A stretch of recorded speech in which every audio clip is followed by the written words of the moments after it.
rushed out Stadia because they know that xCloud or whatever it's going to be called is going to be the big thing. So I think we'll get a bunch of streaming. Clearly, we're going to get all the big games. I mean, it's been 5 years since Halo, and five years, I think, since Gears. So you're going to get those. And interesting that those big titles are coming out kind of in the last year of the cycle. But I doubt we're going to get a whole lot new. I think they'll sizzle, tease new franchises, and those will probably be next gen. So what's like a win for Xbox? You said they're kind of in third place right now. It's like, is it really kind of prepping people for the next generation, trying to kind of win back favor? Pretty sure they've sold more consoles than the Switch. Third place? What, behind PC? Yeah. No, but where they're on the life cycle, right? Switch came I don't think it matters. To be honest with you, as long as they're profitable, I think that's all they care about. The CEO Nadella is all about Azure, all about cloud, and so I think you're going to see Xbox become more of a cloud company. Right. So I actually think the win for them is to win the cloud, and I think this whole streaming thing that Google's launching is a big deal. I think Microsoft. Let's talk about that because Phil Harrison will be with me in about an hour to talk about Stadia. How do you think they did last week? What do you think of the Stadia play? I'm not sure what we're subscribing to. Right. So you're paying $10 a month and you get Destiny 2, right? Which I think maybe the next day went free to play. Yeah. So it's like, why am I paying $10 a month? I get it for access to the service. And they're going to have that base. I got to ask Phil this. He said it's a little complicated. They've got that base tier next year that will be free. Well, so the base tier is free and you can buy every game. Yeah. The pay tier is $10 and you can buy every game. Right. And it's not clear that there's any games included other than Destiny. Well, you're right. They sort of said there will be free games. They haven't specified how often or how many. Right. And so imagine if you could go to a buffet for $10, right, and there was one meal. Right. You could only get beef. Yeah. Or you could only get dessert. You just wouldn't do it. Right. So we are an a la carte society. Yeah. We don't want to subscribe. And the pushback is going to be, well, Netflix with 20,000 TV shows. Okay, there's something for everybody to watch. Spotify with 17 million songs. Right. There's always something to listen to. Stadia with one game, 3, 15, not enough. Sorry. So I think the subscription service is a waste of time. Going to fail. I think the base program is going to be awesome. Yeah. It's a store. It's right. a digital store. Go there, get the game, play the game. No console required. Play on any device. That'll work. Amazon's going to announce the same exact service the same day. And Microsoft, I guarantee that Amazon will be there. Amazon's not going to let Google beat them. Okay. So 2020, whatever day in 2020, Amazon's there. You get Amazon there. You have Microsoft, obviously, with xCloud. Then you've got Google with Stadia. So if you are a publisher, this is like Walmart and Target and Best Buy and GameStop telling you they're opening 10 billion more stores. Yeah. You're like, bring it on. Yeah. More places for me to distribute. It's a great time for people to make games. Best thing ever if you make games. And I think all this stuff is great because you're going to be able to play, if your PlayStation controller on your iPhone, and it's all coming together. It's more ways to play games. Yeah, and I have to say that that all sounded pretty stupid to me until Fortnite actually happened. Yeah. Uh-huh. And it's like, wow, I can play on my phone, and I'm actually playing with a person who's on a PC and another person on a console. And now that you can play with because my problem was when you're just doing it with touch, it's not competitive. But now when you have your real controller, it all works out. And that's what Joy-Cons kind of do for the Switch, of course. So I'm convinced that this is the way we're going to game in the future. The screen size isn't going to work for most games, but it'll be fun. And you can do hunting and gathering kind of things in Diablo, right. Things that you need to do to level up your character on your phone and mindless stuff. So I really, truly think it's going to work when you buy the game. It's going to be a big E3 factor. We will see you throughout the week. You have the big party on Tuesday night that everyone goes to, right? Follow me on Twitter since you don't go. Do you follow me on Twitter? I do. Okay, I've been tweeting about the party. At Michael Packer. Michael Packer, great to see you. I could use the followers. Thank you. That's often or never in doubt, often or not. That's my motto. Thank you, my brother. All right, good to see you. All right, we got so much more. We're going to go back to the basics. Creator and co-founder of Oddworld, Lauren Lanning, is here in the studio to show us exclusive gameplay and the newest iteration in the Oddworld series. We're taking an in-depth look at the upcoming Oddworld Soulstorm, which picks up where Oddworld New and Tasty, the reboot of 1998's Oddworld Abe's Odyssey, left off. Soulstorm rewrites some of the canon of the series and solidifies its place as an official sequel in the 2D world. I got to check this out a few weeks ago with Lauren. Lauren, great to see you, man. It's great to see you, Jeff. Thanks for having us on. Thanks for coming by. So Oddworld, that we're talking about, all the years of E3 and being here for 25 years. I remember, Oddworld, original PlayStation, and what a classic game that was. I saw your tweet. You were 15, yeah. right? And we were stuck in a closet because we were going through like legal disputes. We were stuck in a closet demoing the game while the whole everything else. That was, what was it, like 96 or 7? It was 96-ish, the first year. Yeah. And long time it's been. I know, but still, it's like we love those classic franchises coming back. And you and your team have obviously been very devoted to Abe over the years, and you got this new project, which I know started. You guys, fan funded some of it, and it's just been such a passion project for you guys to get. We self-funded. Yeah, self-funded. So we call it fan-funded because they were buying our library. Yes. Okay. Right. That enabled us to get there. Yeah. And when we started, I started the company in '94 with Sherry McKenna. Yep. And she's rode this with us ever since. But I made her sort of this promise of who these characters and what these stories were going to be about. And Abe's Odyssey sort of was a true reflection of that. And then time and business and games and building them and learning what you're actually doing and the nuances of business kind of got us a little off track from some of that narrative of this slave who would rise to change the world.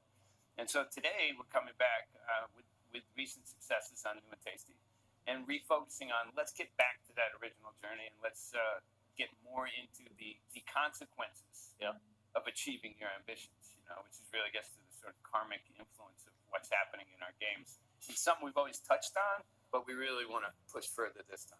Well, let's take a look here at Soulstorm, sort of the first gameplay of it. This is such a beautiful game done on the Unity engine. So tell us a bit about, it's still got the classic Oddworld gameplay, but really amped up. So tell us we really wanted to increase on, we wanted to evolve the retro model of the 2.5D, and we're pushing in ways we call 2.9D. Yeah. And we wanted to exploit the rich worlds that we create a lot more. So there's a lot more collecting, crafting, and sort of in the anarchist cookbook way of things. You're in a scavenger's economy. Yeah. And you need to find things that the man is selling you to basically convert into weapons or devices that you can use against the man trying to free your people. So it's it's very anarchistic at heart, but it starts really all about the heart. This is a guy that I've tried to make from the beginning be very apolitical. Yeah. He's not really aligned to any left or right. He's just trying to survive at the bottom of the food chain.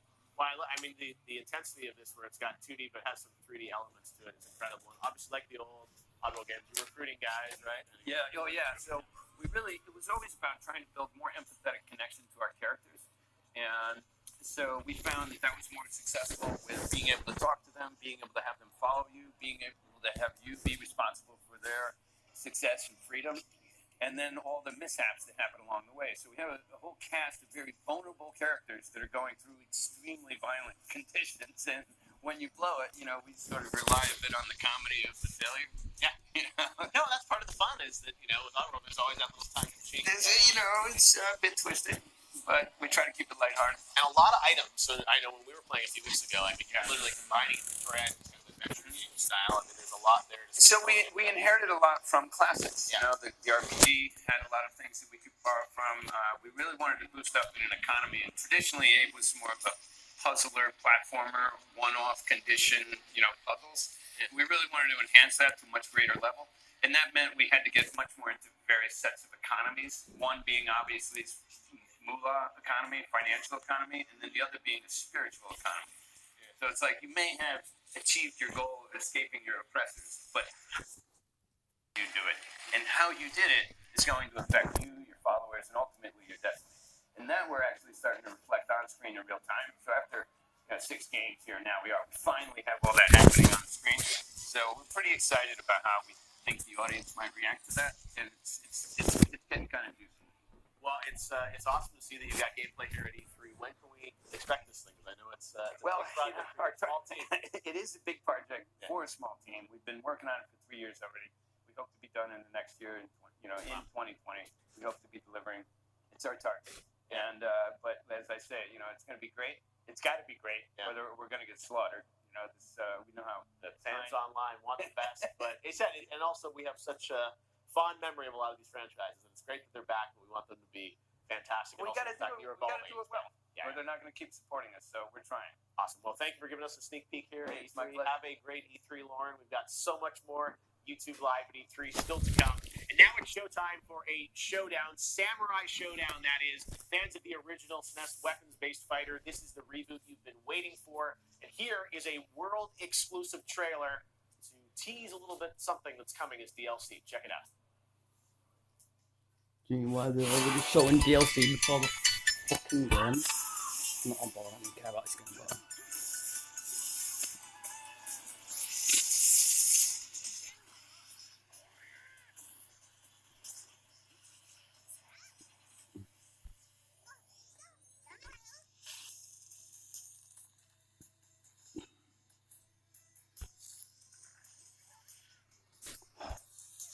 oh, a small screen.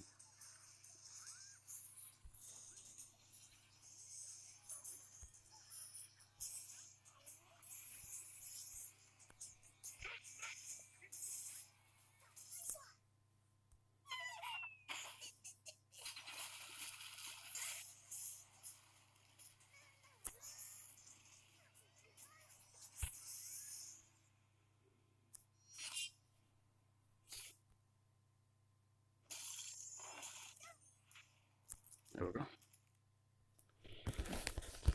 Samurai Showdown, the day after my birthday, June 25th. All right, thanks SNK for that first look at the DLC. And now fans doing a whole sharpen your swords on Samurai Showdown 2 weeks, June 25th. All right, a few moments ago we asked you to share your thoughts on everything that's been revealed so far from all the companies, including Google Stadia, EA Play yesterday, and now here's Dr. MC with what you're most excited about. Megan, what you saying? Ooh, they're saying a lot, Jack. Security is pretty tight here, Dan said. Looking a little bit, looking really good, actually. The security's looking pretty great. What else are they saying? Amy says, The Sims, truly the only way to start E3. Girl, you're right. The Star Wars Jedi Fallen Order reveal at E3 got me like, dude, I'm ready for some hack and slash with my lightsaber. That is a perfect gift. Maeve, I found a cutie from Apex. Oh, so cute. Oh, for God's sake. Yes, Whoa. can you take that home? I'm gonna check later. I'm gonna see. Oh, Cupquake, my friend.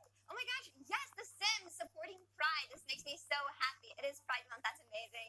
GG Sims. So thanks to everyone who chimed in with their thoughts and prayers on E3. Clearly, there's a lot to be excited about, like this Sega Genesis Mini that we get to test shortly. So tweet us with hashtag YouTube E3 or let us know in the super chat what games you loved the most from back in the day. Any Earthworm Jim fans? Just me? Jeff? Awesome. Thanks, Megan. Yes, Earthworm Jim coming back to a television, apparently. All right. Well, now it is my pleasure to chat with the SVP of Global Marketing at Bethesda, Pete Hines, because we literally can't wait for what's coming down. 5:30 today, right? Not long. Yeah. I know you guys are down at the Shrine rehearsing, and we convinced Pete to take a little break from his rehearsal to come up here, not to necessarily break any news, but to perhaps tease what we can expect. Sure. Tonight from Bethesda. It's a big press conference. So first of all, there's some rumors already out there. I saw that the Tango guys Mikami seems to be teasing that he's in town, maybe for rehearsing. People come to E3 all the time, Jeff. Okay, so we're not gonna see him tonight. You have to tune in tonight to see him. Okay, I saw him teasing. He was like in rehearsal. So all right, well you guys have there's some stuff you can talk about though that we know about. Doom Eternal, which I got to play a couple of weeks ago. Yep. So much fun with it from the guys. Obviously announced last year. Yep. You guys announced a lot of stuff for the future. We did. What are we going to see on Doom Eternal tonight? What can we expect? We're going to get to see a lot more Doom Eternal than you got to see. We got a whole bunch of new stuff.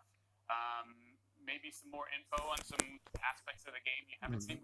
We've focused largely on the single player, which you're going to see lots of tonight. Maybe there's some other stuff to come besides single player tonight. Okay. Well, we would hope there'd be some awesome MP stuff we'll hear about. And you said when that's coming out? We have not. Here tonight? We'll see. Tune in, Jeff. What exactly? Well, exactly. You got to try. What the thing is, what I'm going to ask you from a macro perspective is last year, you guys had so much stuff that you announced in that press conference, right? I mean, Todd was 76 and then into Starfield and, Tez 6 and, Wolfenstein Youngblood, Doom Eternal. You set such a high bar. Should we expect that amount of news again this year from you guys? Hard to talk. Every year is different, yeah. Right? And for us, it's usually about. Look, I always want to manage expectations. I would rather exceed your expectations than fall short. Expect nothing. Yeah. The reason that we did some stuff that we didn't do in previous years, like talk about Tez 6 and Starfield, was to set context for what that studio is up to. Because as Todd said, Fallout 76 was a very different type of game, and we didn't want people, assuming the wrong kinds of things. this year, like we're going to focus on the things that we're ready to talk about. We do have some surprise announcements, some things, some new things to talk about, and we are going to be talking about stuff that like updates on, more on Doom, updates on Rage 2 and Elder Scrolls Online, and stuff like that. Okay. As you guys have more sort of service-based games, obviously Elder Scrolls Online, that's always been a huge success for you guys, and that's been a part of the press conference. Something like 76, which, as we know, obviously had its challenges at launch. How much do you That's putting it mildly. Okay. Well, yes. I'm trying to be polite here, but it's like We can call a spade a spade. okay. So let's talk about that then, if you will put it that way directly. So obviously Todd sold the big vision at E3 last year. Mhm. Had a launch Well, which was not the Had finest bumps. hour. Yep. For you guys. So how do you look at that when you come back to E3? Do you say, hey, let's just ignore it? You look at like an Anthem, they didn't really talk about yesterday, or do you dive right into how we're fixing it, double down? I think we have to address it head on. Okay. That's our approach in general. We can't run from it. We can't hide from it. That was our approach on Elder Scrolls Online. You recall, you just mentioned Elder Scrolls Online. What is success? That was not the narrative of that game when we first launched it on PC. There was a lot of like, well, this isn't Skyrim, but this isn't what I'm looking for in my Elder Scrolls. We are not ones to give up just because we hit some bumps or challenges. Right. And like with Elder Scrolls Online, where the team kept at it, made lots of improvements, changed fundamentally how that game worked.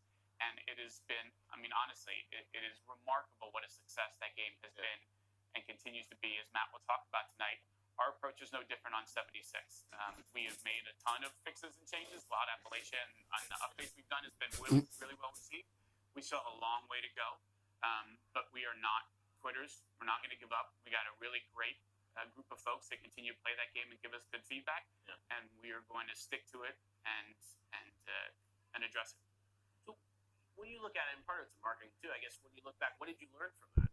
You've been doing games for 20 plus years. It's like, what's the takeaway? It's like, how did Bethesda change its approach at E3 or moving forward coming out of that?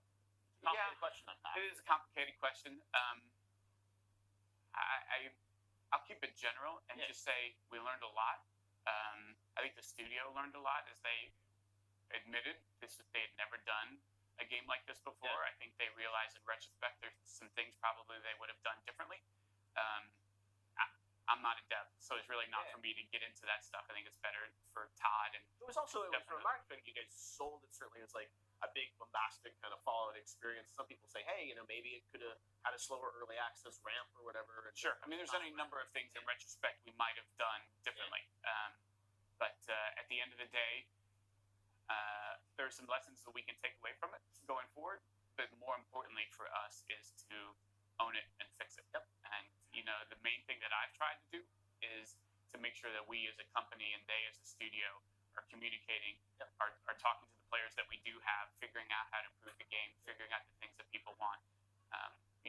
From a marketing standpoint, comms, PR, community, that's the best thing that we can do is figure out how do we get us to be more transparent and to connect better with our players. And I think that is an area where we've improved a lot since launch as well. Yeah, no, and I said when you get into an E3 press conference mode, I think it's good and honest to be able to say, hey, we're going to address everything. We're not just going to focus on the things we can control. No, I think that would be a mistake if we went through tonight and didn't speak to the elephant in the room. So we're gonna. Okay. Well, we'll look forward to that.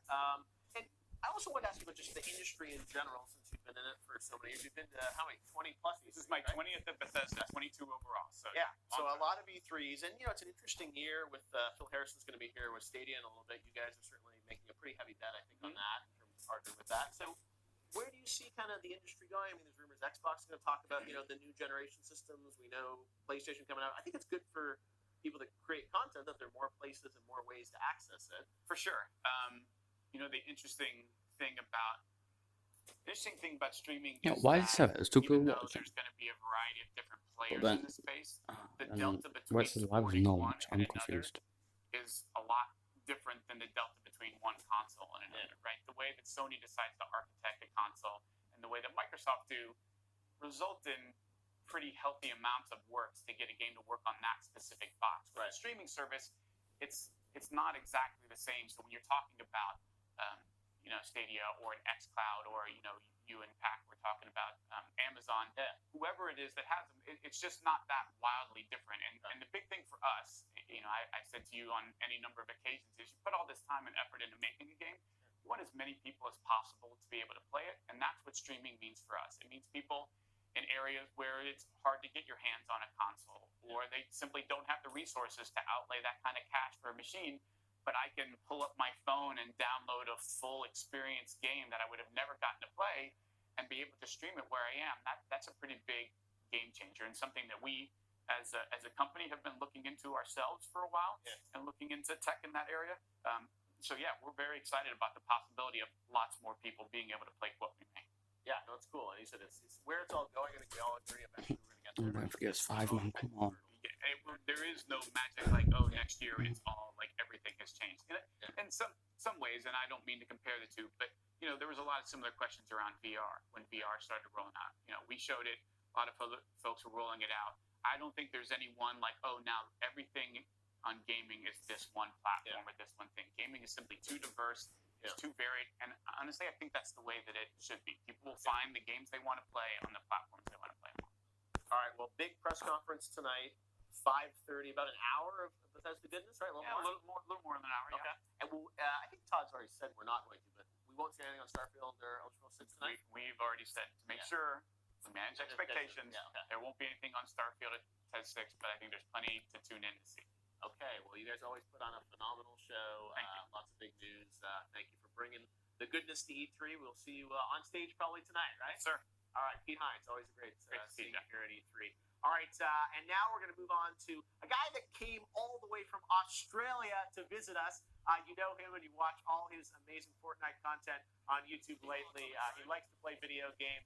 Lachlan, he's the player formerly known as Lachlan. He's Lachlan. Battle Duty. Lachlan. I was going to say, That's old school. that's cool. I'm going to say, like, people are searching Wikipedia for you. This is the new Lachlan. Well, great to have you with us, man. Yeah, no, thanks for having me. This is my 5th E3, so pretty excited to see what's up. Yeah, I got to say, I want to ask you more just about the experience for you now playing games on YouTube. And I've seen you a couple times this year here in the States. And I remember, I think I saw you at the Apex event. Yes. Literally, like, I flew in from Australia. Yes. I landed, went to the event, and then you got on the plane and went back. Yep, that was a grind. Landed, filmed Apex, went home. 26 hours in the air, 10 on the ground. Like, So are you having fun doing this? yes, I would say so. I mean, I'm playing games, so you can't not be having fun. I mean, times it's very stressful. Like Fortnite release an update. Yeah. You got to try and get a dub on the night.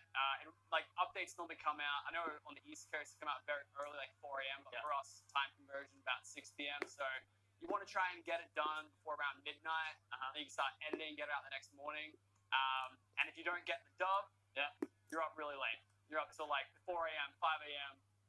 Last week I was up till the next like midday. Wow. It's rough. So But tell me about, the Fortnite seems to be, I mean, you're primarily still pretty much 100% focused on Fortnite. 100%. And why is that your game? It's fun. Yeah. Everyone loves it. It's engaging as a viewer. It's interesting. It's lost alive, and I sometimes put a spin on it. I'll do a challenge. I'll only use a certain type of weapon, or there's creative mode now, and that's a whole nother like dimension of just content that you can film for YouTube. And I don't know. It's just Oh, come on, it's fuck off. Just give us 5 man. that's it. Every week at 6, 7 p.m. Whatever. Wow. You're playing Fortnite. You got your creator code going, right? That's it. Code Locky. Make sure Fortnite item shop. You know what's up. And that's, I've heard creators, I mean, that can make you guys quite a bit of money, right? Absolutely. I came out of nowhere. Like it was just like, hey guys, Epic's now going to give you 10% of whoever uses your code for a skin purchase in the store. Yeah. It's really awesome to see that. Like I've never, doing content on YouTube. I've filmed many games like Microsoft, stuff like that. I've never seen like a company give back to the creators as much as Epic have done in the last year, for sure. No, it's amazing what that game sort of represents. Outside of Fortnite, do you get time to play other things? Or other things at E3 you're excited about? No. Like I try really hard. The new COD looks interesting. Yeah. I played a lot of COD as a kid. Yeah. Minecraft. Battle Duty. Yeah, that's it, right? So that originated from playing Minecraft, Battlefield, and Call of Duty. Yeah. So it was like, and then I just played Minecraft, and then Pokemon Go, and then now we're Fortnite. So No, it's just such a different life that you can play that one game consistently, and they provide so much content for you, and obviously the community loves it. yeah. And you're doing the Pro-Am, I think, next weekend, right? Pro-Am this weekend. That's going to be really interesting. Last year, did it. Yeah. Didn't do too well. Played with Robbie and Mel, who's an amazing guy. Yeah. We practiced the week before, tried to get in like some sessions because it's a duos event. You need to have that synergy, and we were getting it down. He was a console player, I was a PC player, so like I would do the building, he would do the aiming. Because I had aim assist for console. Yeah. Came 49th. There's 50 teams. It wasn't great. Came straight up against a pro player. Yeah. Gone. See you next year. So not going to do that again this year. I got Cody Walker. Hopefully we got to get some games in this week and Train up, get ready. practice. And yeah, it's going to be a lot of fun. It was Cody's a lot a good of guy. fun last Okay, year. cool. Well, that's fun. Well, yeah, we'll see you down there at the forum, I think, this weekend. And yeah, I got to say, it's so cool that you've been able to build such a career out of, really this one game right now. Yeah. And still having fun playing it, which is great. So Absolutely. the amount of content you put out is incredible. All the way from Australia. Yeah, that's Hope it. you have a great E3 week, Lathan. We'll check out your channel, and I'm sure there's probably video going up today, right? Yeah, no, that's it. It just went out. Too much. All right, thanks, man. Great to see you. Thank you very Thanks for much. coming by. All right, we've got so much more coming up on YouTube Live at E3, and we're talking about brand new games coming out, but also we're going to go a little retro right now. We've got Sega Senior PR Manager Jacob Nallen here with Damien to give us a demo of a hands-on experience with the new and improved flagship console, the Sega Genesis Mini. And joining us is Aaron Plays. What's up, Aaron? Great to see you. Great to see How's you. everything? So Great. this is the brand new Sega Genesis Mini that's coming out not September, I think, right? That's correct. Yes. Okay, so Very this is, I remember Sega Genesis from back in the day. It's a slightly larger Sega Genesis. I was going to say, this is so cool. So this has a bunch of games packed into it. We've obviously seen a lot, the mini console revolution over the past couple of years. So this one looks incredible, looks like the system, and a lot of flagship games. And Aaron, you're like a Sega Genesis mega fan, right? Yes, It's kind of all about retro I'm games all on about your retro channel, right? gaming, and Yeah. so I was really excited to see this. And my first thought was like, does it have a volume control button? Uh-uh. And it totally does. It does. The slider does work. It will not adjust your volume. But I mean, if there are prosthetics and a little controller slot, like Yeah. I think that's great. Yes. Yeah, for those cartridges. I do have one question: does it have a headphone jack? It has a little spot here they put my the God. reference where the headphone jack was, but that's something else you Oh, can't okay, but I plug mean your that's headphones in. What I Yeah. want to do They try to is make I'm it going to accurate. do something else so that, like, yeah, Possible, 'cause in it's terms just of getting detail. boring. And, I mean, it's not showing PS5 yet, but I know. I'm just going to show that.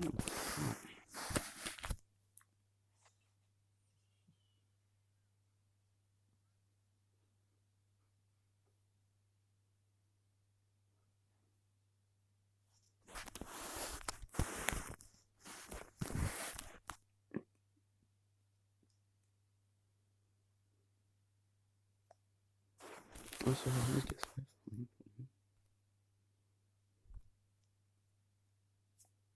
Captions. Come on.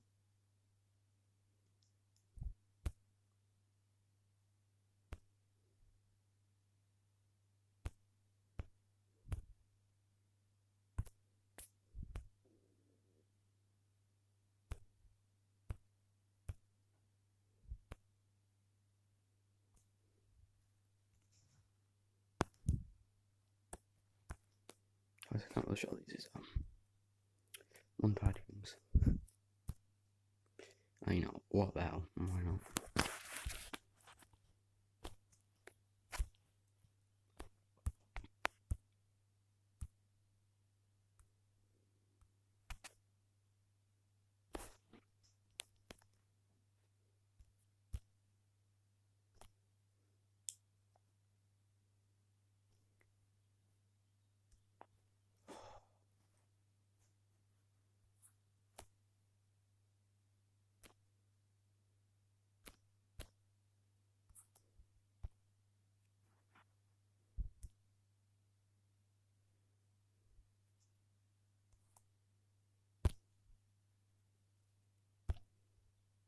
nice. Okay, I want to switch to something else. So I just hold down start, right? Yes, so you can just hold down start for a few seconds. It will bring up the Menu. And I like that it doesn't interfere with the normal pause. Yeah. Like I think that's really cool. yes. All right, so okay. Oh, and you can save state also. Save Which spot? is pretty great. Correct. Okay, so Which, as we were talking about a bit earlier, for the hardcore fans, they might eschew the save state, but for people like me who've lost the steps since they played these when they were a kid, the save state is invaluable. and you can also use that to practice, right? Yes. Okay, so I think it's taking. Is it taking me to the game, or did I screw something Going up? back to Castlevania. I didn't mean to. I'm sorry. All right. Okay, yeah. Now your channel, Aaron, you're doing retro Let's Plays all the time, right? Yes, lots of scripted content, let's play content, but Yeah. it's very retro focused. And I know you were YouTube's first creator on the rise. Yeah. Which is super cool. So your channel is still emerging on YouTube, and YouTube decided to select you to kind of represent Yeah, a so channel people should check out, right? big honor. That was awesome. That helped me a lot. Yeah. Did it? You know, Really? the retro community is kind of niche, you know. But you know, with stuff like this happening now, I think it's great. It's bringing more people into the retro world. So I think it's awesome. And so were you someone who played these games back in the day and now are coming back to them again? Yeah, like I never really stopped. Like my first console was a Super Nintendo, and I kind of just kept going. But I was always like interested in what came before. Even as a kid, I guess that was kind of weird. I used to get weird looks at Funko Land. They're like, "You want an original NES? Why?" Right. You know? What I'll do is Yeah, I still have all my if I'll still originals. start saying something, probably. So yeah, that's right. All the retros. Yeah, but even though I have the physical stuff, I still appreciate stuff like this because I'm some a of these destroying games are this so hard to fight, get trust me. now. So I think this is a great Right, package of the man. selection. Yeah. It's amazing stuff, and it's going to come out this fall, right? That's correct. Yes. Yep. 19. Although I'm sure Aaron's trying to angle to get this to take home tonight. I mean, I wouldn't say no. All right, good, David. Keep working on that. All right, thank you very much, guys. Really appreciate it. We've got lots of nostalgia for classic consoles and classic games. You can get your hands on a Sega Genesis Mini when it comes out on September 19th this year. Now, if you're one of the 50 million registered users for this I got it. For this co-op multiplayer third-person looter shooter, this next segment is for you.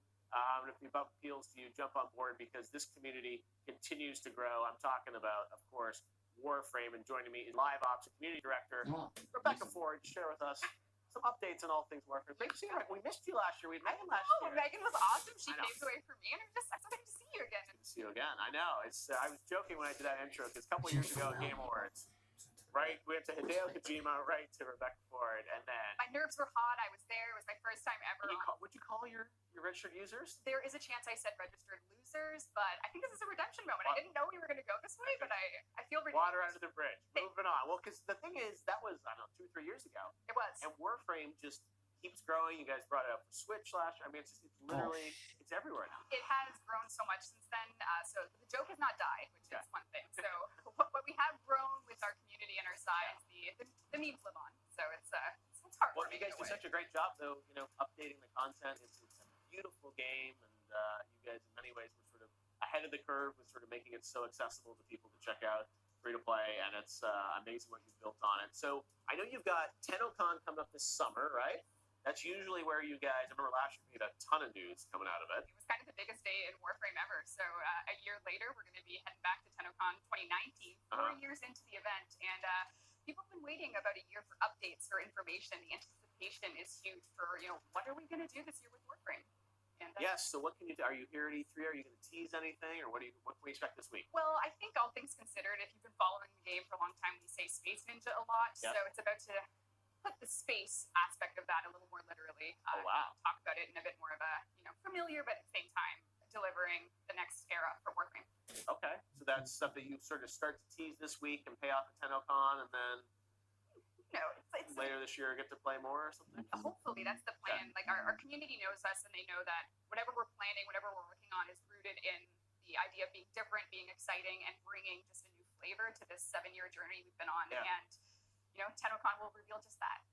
So for you guys, working on the same game for so many years, it's a new experience. Digital Extremes has done games for, I've known James since did Unreal back in probably 96 or 7, I think, which is crazy. But I mean, this game, you guys, it's really a universe now. And what I think when you jump into the game, what people love is there's so much variety to kind of the experiences now that you give people in the game. So how do you keep it fresh? I mean, is the team just thinking about how do we?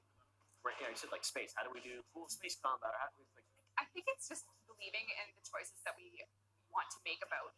Do we want to tell a story one year? Do we want to give action one year? Do we want to make an insane boss fight?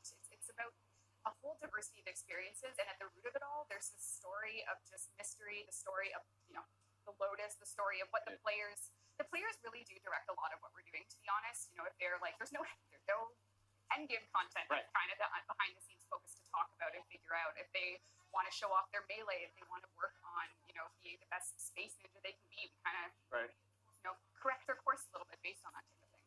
So do the team sort of, do you come up with kind of a hero idea every year of like, oh, this is going to be the big new idea? I think we do now, and it's about making sure we do it frequent enough and in an interesting way that still has that Warframe flavor. Like we've done 2 open worlds now, and we've also done a total revisit of content we released in 2013 with Adobe and Concord, which just released, and that's kind of going back to our roots, giving you that corridor shooter insanity, but with that very there you go. It's right now that very distinct Warframe flavor. Yeah, that's what I said. Like it's you guys did such a great job with sort of the gameplay and the experience. Like even if people haven't played it, just download it. I mean, when you jump right in, I mean, the initial content that you guys put in front of people, I mean, it feels like you're an action movie, and it's just like so action-packed. And then you said there's so much depth there, because the great thing is all this content you keep adding, it's just more for new players to kind of experience when they jump in. Exactly. Like the quest line has really expanded, and we have cinematic quests that we started in 2015, and they're still going. So there's a story to be told, and there's an experience to be had cooperatively, solo, however you want to do it. And it's kind of a beautiful thing, I think. No, you've got such a passionate community, which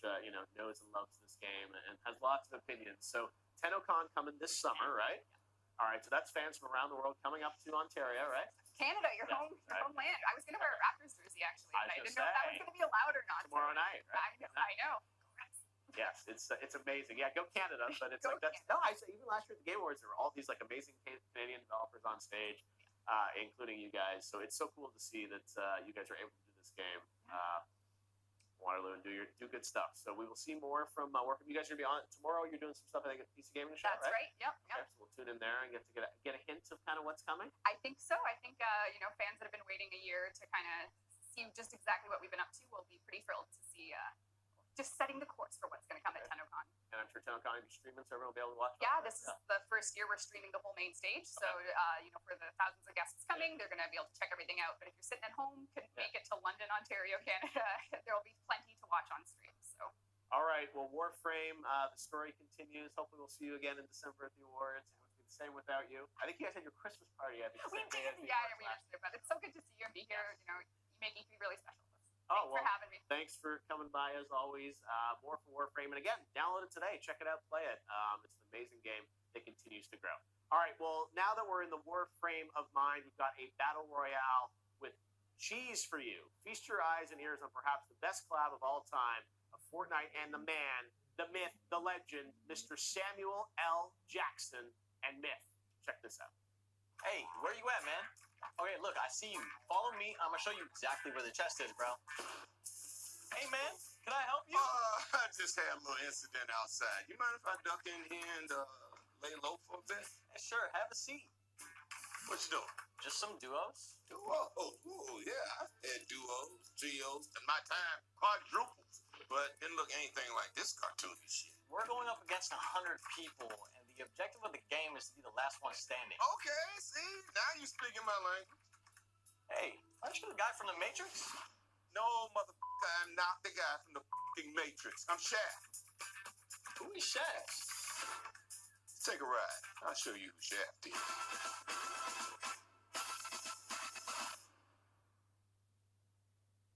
All right, thanks to Shaft. Stay tuned for many more looks at the adventures of Sam Jackson and TSM Myth throughout the day today. Now, coming up, we've got a longtime fan favorite, Rocket League. We've also got a musical interlude from the band Bastille, and then we'll have the VP of Google, Phil Harrison, here to give us more information on Google Stadia. They had their big announcement on Thursday of pricing and details, and Phil will be here. Tell us more, answer all your questions about Stadia. But right now, we're blasting off into space for Lone Echo 2, which picks up right after the original Lone Echo on Oculus VR. And here to walk us through it, we've got the game director, Nathan Philippe, and assistant game director, Robbie Duncan, to talk about everything they've revamped to create an even more immersive experience. Guys, great to have you with us. Lone Echo 2 I got to play a few weeks ago, and I gotta say, it's such an immersive, rich experience to be flying around, floating in space, grabbing onto things, throwing. I remember I had this bug that kept jumping onto me, and I had to keep trying to take him off and throw him across the room and zero G. It was kind of crazy. For folks that may not be familiar with it, the first Lone Echo was here at E3 a couple years ago, won the Best VR Game award from the Game Critics. Tell us about, Ready at Dawn. Awesome studio, had done more traditional games in the past. You did this VR experience for Oculus. what appealed to you about doing Lone Echo? What this idea of kind of zero-G VR? Yeah, actually, we were kind of fascinated about VR's medium. And Lone Echo, it didn't actually start as the story or kind of the IP itself. It started for kind of a unique concept of movement in virtual reality that kind of gave you full kind of agency and control as a player of exploring this kind of vast open world completely seamlessly and naturally. Wow. Well, it was a great game, and obviously it makes sense to come out for a sequel. One of the first big VR sequels, I think, that we're even getting to. That's a good sign it was successful enough to merit a sequel. So what did you want to do when you came around to sort of the second one? Well, really, it was at the heart of Lone Echo. It's a story about two characters, Jack and Liv, and kind of their adventures in this kind of grand world and narrative. And so Lone Echo 2 kind of picks up right at the end of the events of the first game, and lets us kind of have an even more expansive world, even more compelling narrative, and really build on the foundation of the first game. Yeah, and I know obviously when I was playing, there's a human interest story, and one of the great things is there's real narrative to it. Story between sort of two players talking to each other, that communication. So tell us a bit about kind of the overall kind of narrative and the characters that we'll see in this game. Yeah, like the two central characters in the game are Jack and Olivia. So Jack is the player character, and Jack is this futuristic android that's kind of equipped to operate in harsh conditions of space. And his friend Olivia Rhodes is the commander of this mining facility. Yeah. And one of the really interesting things about VR as a medium is just the depth of connection that you can have with a virtual character. And so hearing the response players had in the first game of like a deep emotional bond that they actually formed with Olivia, much as a real person, it was really incredible. And there's so many little nuances that we built into her character that really let it feel like she's kind of present and reacting to you. Maybe that's something you can touch on. We found that in VR, it's really important to have the world kind of react to what the player's doing and honor every action the player might want to take. And so to make Olivia feel like a real compelling character, we had to have her react or acknowledge all the various things a player might do. So if a player, say, throws something at her, she should react to that like a person would and eventually get potentially frustrated. So she has complex mood systems and all kinds of other reaction behavior that she can do to hopefully acknowledge player gestures, contextual behaviors, and things like that. And that's like the power of like VR is like you have full presence over your hands. And so you like wave at her, and she waves back and responds, like the context of her character. Even the dialogue where you're sort of going in and choices and whatnot. And the degree of agency that it affords in like putting the player in this central character in this narrative, in this kind of vast open world, and having this convincing virtual human that feels real to you. It's kind of magical. Yeah, no, it's a great experience. It's extremely immersive to be literally like rotating around in VR and ducking below things. And it's the demo that I got to play was super immersive. And I got to say, VR now, especially with Oculus Quest coming online, I mean, it feels like it's sort of happening this renaissance moment with amazing content, but in so many new ways. So you'll be here at E3, and then do we know when it's going to come out yet? Yeah, first quarter of next year, 2020. I don't think we have an exact date, but around then. Okay. And we got some new content to take a look at in terms of the E3 demo of the game that we're going to show people for the first time. And this is actually what I got to play. There are those bugs I mentioned, which you don't want to get on your body.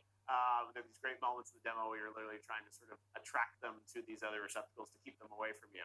And you're cutting bolts and whatnot. But I had a bug that kept attacking me in the demo, and I was like, oh my god, you have a moment before you die where you can actually grab them off your body and toss them away. But it's an intense experience. And I got to play through this, and you literally have it's just, what I love about it is the world is so large, but you can kind of touch and grab anything, and you use your gestures to kind of move around, and tribute to you guys, you never really get fully disoriented, even though you're literally twisting around and grabbing onto things and boosting around, which is such an incredible experience. But you've added a lot more gameplay to it, which is incredible. So this demo, which will be playable at E3, is really quite the experience you guys are able to put together. So you're big believers in VR, obviously, right? Absolutely. Awesome. All right. Well, Lone Echo 2 from Oculus and Ready at Dawn. Thanks, guys, for giving us a sneak preview of what we can expect at E3 from you guys. We look forward to seeing more of it on the show floor. And now all my childhood dreams of becoming an astronaut can officially come to life. All right. Well, let's see what's happening on social media right now with Megan. Take it away, Megan. Jeff, in VR, you were taking bugs off. You were a spring guy. Oh man, my worst nightmare. That sounds like This is that's what going to be really great. Okay, thanks, Jeff. Jorge is watching our stream, and look at what he said. My childhood in one, guys. The second mini is looking beautiful, and they gave us a little sneak peek of all of the games. Anyone play Aladdin? It wasn't on there, but just thought I'd make you rage a tiny bit. We have Cristela Alonso, a celebrity comedian, dropping in. Second mini console, Willie Wars, insert clap emoji. Where's her emojis? Warren, first console, he was talking about some of his favorite games, Echo Dolphin, Earthworm Jim, and Sonic. Classics. Then we have, who else do we have? This is so cool. Joanna's coming as an interpreter. So this is a really unique experience.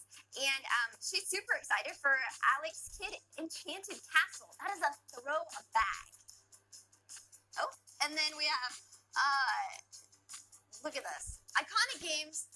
This is how you sell a mini retro console. I cannot agree more. I love that nostalgia. Talking about nostalgia, this one hit hard. I think everyone is super excited for the Sega Mini.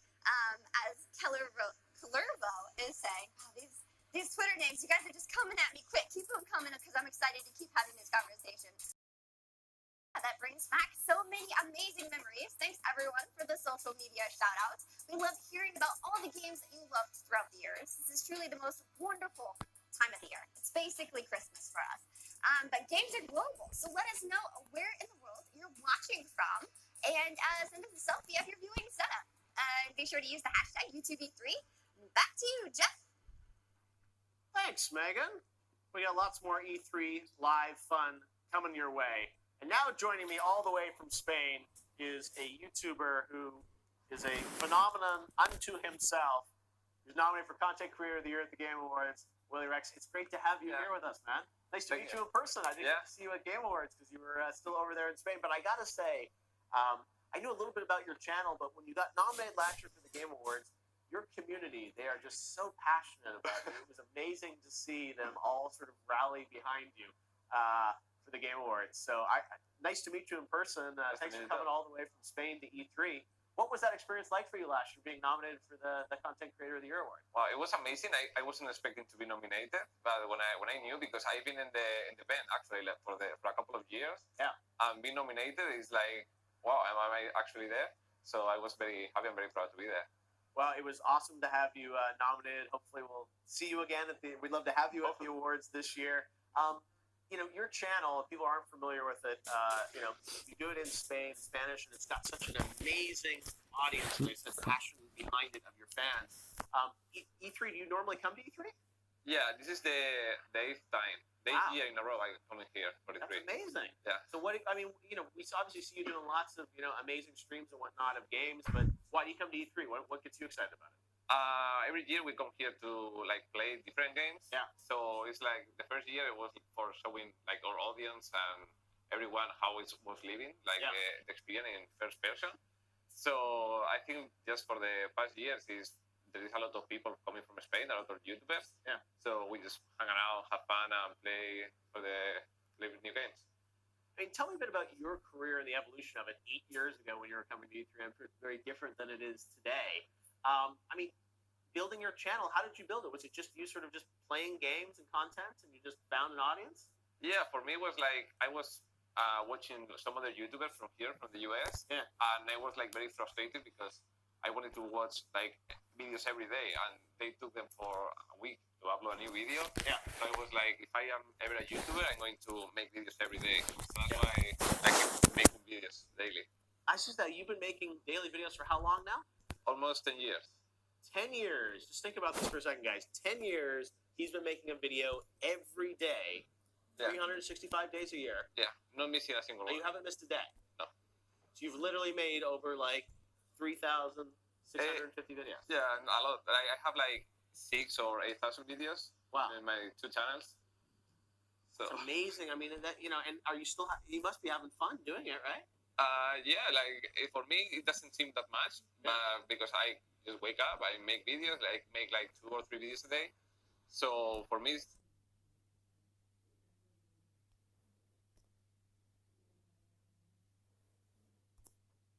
that pretty much all your content these days?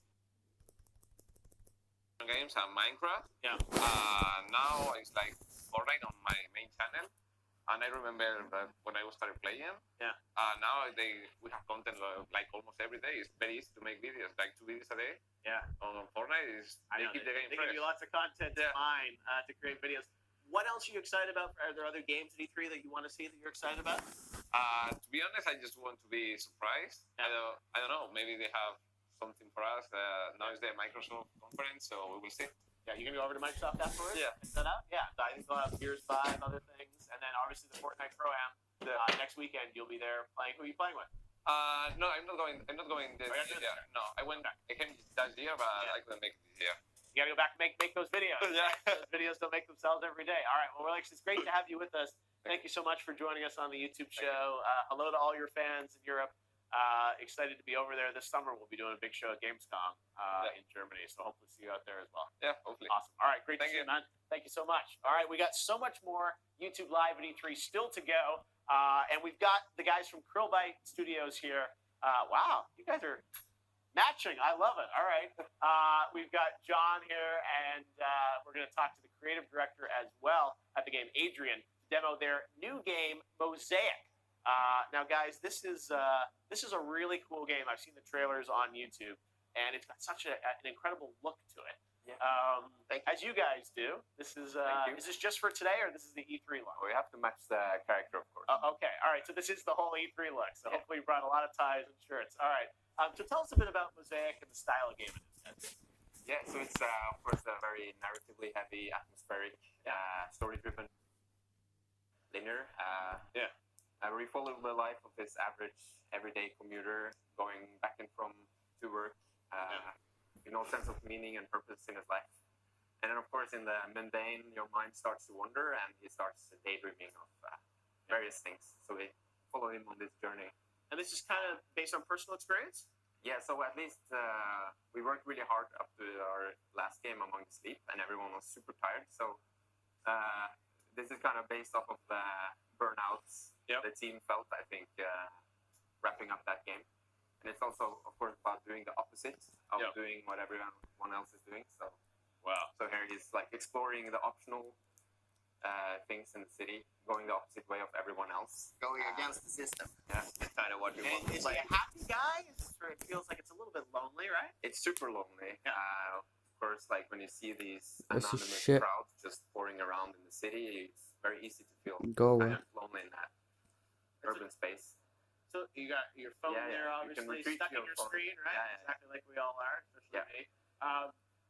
So when we get to the gameplay, tell us a bit about sort of the challenge, or what is the experience as you play? Yeah, so it's a very like dynamic game where the gameplay shifts from one thing to the next. So now, of course, we're following the character commuting to work in this gray, modern dystopian city, and very soon he notices this butterfly on the sidewalk. Yeah. And of course, as a player, you get to control the butterfly. So suddenly instead of commuting to work, you're flying around as this butterfly. Oh, cool. So everything you see is around him that can be some sort of escape from What the fuck is this? Like nobody fucking cares. Is it a fantasy, or is this real, or what? So now you're controlling the butterfly for a sequence. Ooh, wow, I can control the butterfly. Ooh, I'm so excited. Ooh. Demolished to make Could you- make room for more of the city. Go away. Right. And we're entering a pretty dangerous construction yard now. Wow. So you go through the butterfly, and then Just kill it. There'll be many moments like this throughout the game, I guess. Yes, Different right, objects, yeah. different. The game is constantly changing a bit. And in the background, you can see the protagonist is following along, is watching the butterfly, rooting for his survival. Yeah. So this is just a small section of the game that we're showing at E3 this year. Wow. We'll be showing a lot more. Super excited. That's about that. amazing. Well, I love I'm it. super I get excited about a love sort of, butterfly. Yeah. independent games that Can- have sort of a unique look and feel to them. And what can you get That five can stuff, really honestly. build this and build such a different kind of experience out of it. Yeah. It's really pretty incredible as we go through it. So what's my end goal in this game? Am I trying to become happy? Am I trying to Breaking free, perhaps. Break. Yeah. So I think it's an experience a lot of people can relate to. Yeah. It's Thematically, the game has several themes, but one of the themes is like the Chaplin movie Modern Times, man versus technology or systems or whatever we surround ourselves with that define who we are and what we do. Yeah. And with this game, it's sort of it's not a futuristic our take on our modern society. So I think a lot of people will recognize, hopefully not too much, but parts of their lives in this game. Yeah, my life's all about following a butterfly, man. So there is sort of the death state where it's sort of you have the challenge where you're always going to have to overcome those moments and navigate things. So now we got to go back and find another butterfly, right? Yeah, had to work, That's an activity, talking and playing. All right, well, guys, we're looking forward to any sense of when Mosaic's coming out this fall. The job will close off post game comes off. Awesome. All right, well, we look forward to seeing more of it. Thanks so much for giving us a sneak preview here on YouTube Live at E3. All right, you guys from Crowley. Nobody cares about butterfly fan. In terms of throwbacks, we had some retro Sega before, but now the classic Rocket League, hello Jeremy, good to see you, is going to be going back to the 80s. And I don't know if you guys saw the trailer last week, but I know this is a passion project for this guy in particular. The newest update is celebrating the summer of the 80s, biggest blockbusters with new modes, new cars, and new limited time seasons. And here to talk about it all is the VP of Publishing from Psyonix, Jeremy Dunham. Jeremy. Hey, Jeff. Good to see you, man. Good to see you, too. I mean, Rocket League's been such an amazing journey for you guys, now part of the Epic family. The game just keeps expanding in so many interesting ways, but I gotta say, this 80s, there you go, Radical Summer, call it. I know, you're a fan of the 80s. Yes. And this has been something that you've been thinking about for a while, right? Yeah, we've been working on this for almost a year now. Ever since our last event, we wanted to figure out the best way to take Rocket League Summer and make it bigger than we've ever done before. Usually we do one or two things, but this time we're like, let's do this big 9-week celebration, break it up into all these different parts. Yeah. Tons of licenses, Ghostbusters, Knight Rider, add 3 limited time modes, put in free content, paid content, a little bit of everything for everybody. And that was sort of where we started, and a year later, here we are. Like you say, because you guys have done some cool partnerships with other IP, but the fact that you get to kind of mine the 80s for all your favorites, all the ones that you wanted, hopefully you got, or maybe there are more coming next year that you didn't. But so tell us about, approaching it when did you kind of look at all the IPs from the 80s and say, what are the dream ones that we want to do something with in Rocket League? Pretty much, but we also wanted to find IPs that made sense not only in the 80s, but also today. So, you have shows like Stranger Things, and you have shows like She-Ra and Voltron, all these 80s properties, or 80s related properties that were big then and are now big again. We wanted to make sure that they made sense across both decades. We're also really cool and iconic. As you can see here, we threw the kitchen sink at this one. Yeah. With partners we worked with before and all new ones. It's amazing what you guys were able to put together. So as we sort of jump into this, tell us about some of the things, like you mentioned Ghostbusters. Like, how does that show up? Well, where you have Ecto-1, your perfect timing. You can drive you can drive that just like you could most of our licensed cars. We also wanted to integrate it in a different way where we include it as a game mode. So right now it's also going to be part of our very first limited time game mode called Ghost Hunt. That starts tomorrow and goes all the way until July 1st. And that's basically Rocket League, but using 2 proton beams to pull the ball into a trap, pull it for 2 seconds, and then score. Man, here's Knight Rider. Yeah, I love that you've got all these sort of different experiences for folks to, that's what people want, right? Is that new content. Fortnite's proven that. It's sort of just constantly giving people kind of, new experiences in a new way in the game. You still have all the competitive stuff and whatnot going on inside of it. There's that's amazing. That's the Ghost Hunt mode there, too. We also have Spike Rush, which if you think of Rocket League as soccer, Spike Rush is essentially rugby. And that'll be in the second phase of the event. That starts July 1st. And then Beach Ball. Can't have a summer celebration without Beach Ball.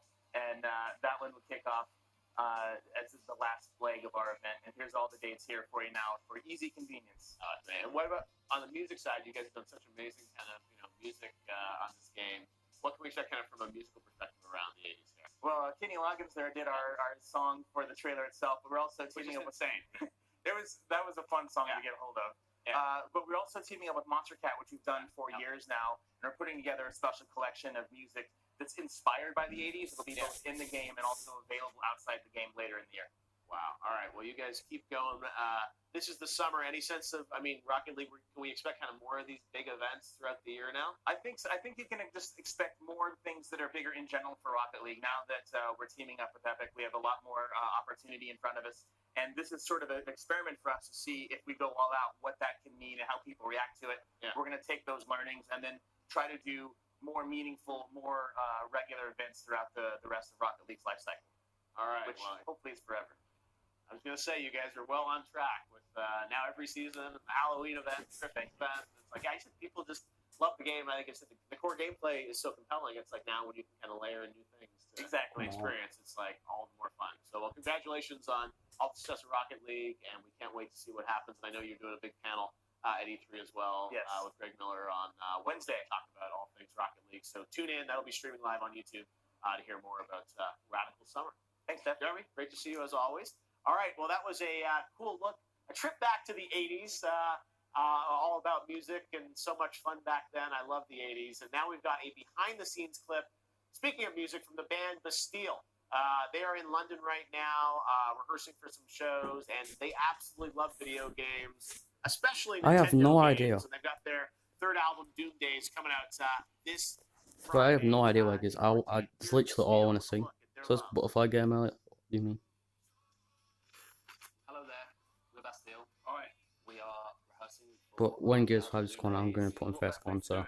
In London's answer to Rainbow Road. So on tour, it's become a bit of a thing to play Mario Kart. When would you not want to play Nintendo? I mean, if anything, play music gets in the way of playing Nintendo, really. Yeah, let's do it. Let's see what's happening. Alright, don't press that. Don't press that. Guys, don't go over a banana, I just learned. No, don't go over bananas. They're crap. They're real crap. We're trying to avoid driving on my banana. He sounds depressed, man. That sounds sexy. That does sound really sexy. We've been lucky enough to play some bigger venues recently. Hooked the Switch up to the projector that we had What is that? that run of shows. I get they're releasing big games and but come on. Something about Gears 5, it's confirmed Gears 5's going to be shot on. All I see is a trailer for something. It was full decade. I had Donkey Kong bongos on the GameCube. Hey guys, I like music. You had as the controller, you had a pair of plastic bongos. Oh my god, that's amazing. So I reckon Carl's the biggest gamer. I'm the biggest gamer. He's kind of surgically attached to his Switch.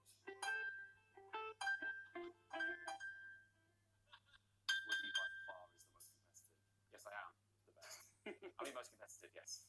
So Woody's been practicing on his wife's Switch. That's it. We know what we mean, guys. We're about to release our third album. It's called Doom Days. It's our third record, and it's out on the 14th, which is this Friday. Check it out. It is set over the course of a night out, and it's all about trying to find escapism in these slightly weird, confusing times. It's like the blue pill in the Matrix, and that's a lyric in the record. It's going down the rabbit hole of losing yourself in music, your friends. It's my voice sometimes in check. It's maybe not the best way to be all the time, but for a night, there's nothing better than switching off and escaping.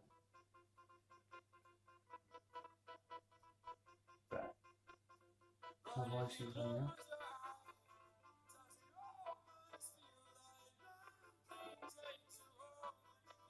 I think it's working voice. I think that's alright.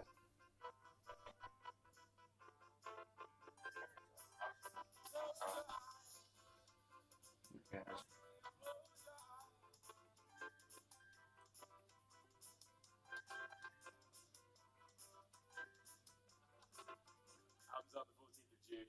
Doesn't feature any of that. Which is the best thing we've ever done. So I'll take that back.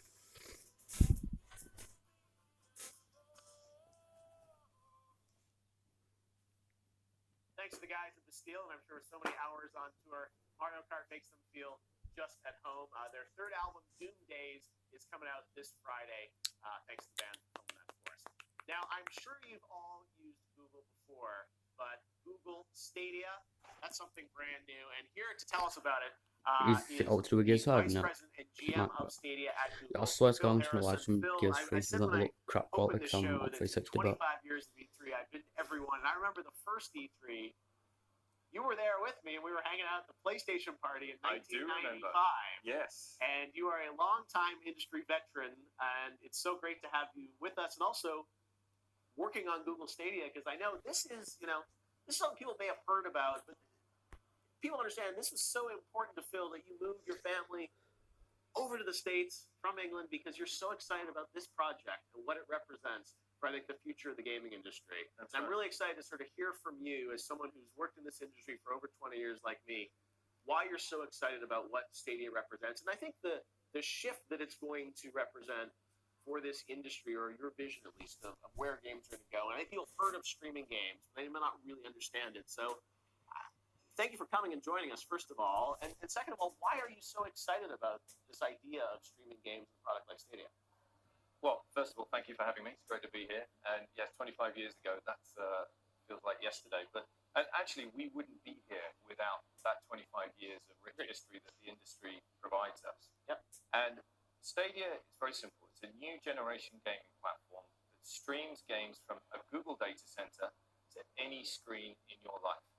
So your TV, your PC, your laptop, your tablet, or your phone, the very same game experience, the highest quality experience, runs in our data center on an incredibly powerful bit of game-dedicated hardware. And then it just streams over the internet. We've solved the challenges of getting great gameplay into people's homes. And we announced at GDC back in March to the industry, got a phenomenal reaction. And then just last week, we announced whole ton of games and an incredible lineup of support from the greatest developers and publishers in the industry. And you say it, it's one of those things where I think it has to sink in for people. The idea that there's no longer a console, right? It's like you're going to have a controller, which you have right there. Which is, this is the Founders Edition, which we'll talk about in a minute, I'm sure. Yeah. But this is really the key to Stadia is the controller. But you're right, no high-end PC required. No dedicated console required, so we eliminate the cost of hundreds of dollars, in some cases of thousands of dollars, of expense that gamers have to go through. And then there are other benefits. That's cool. There are no downloads. There's no waiting to play the game. Absolutely. There's no patch. There's no install. There's none of the maintenance that gamers have to do. You just click on the game you want to play, and it plays instantly.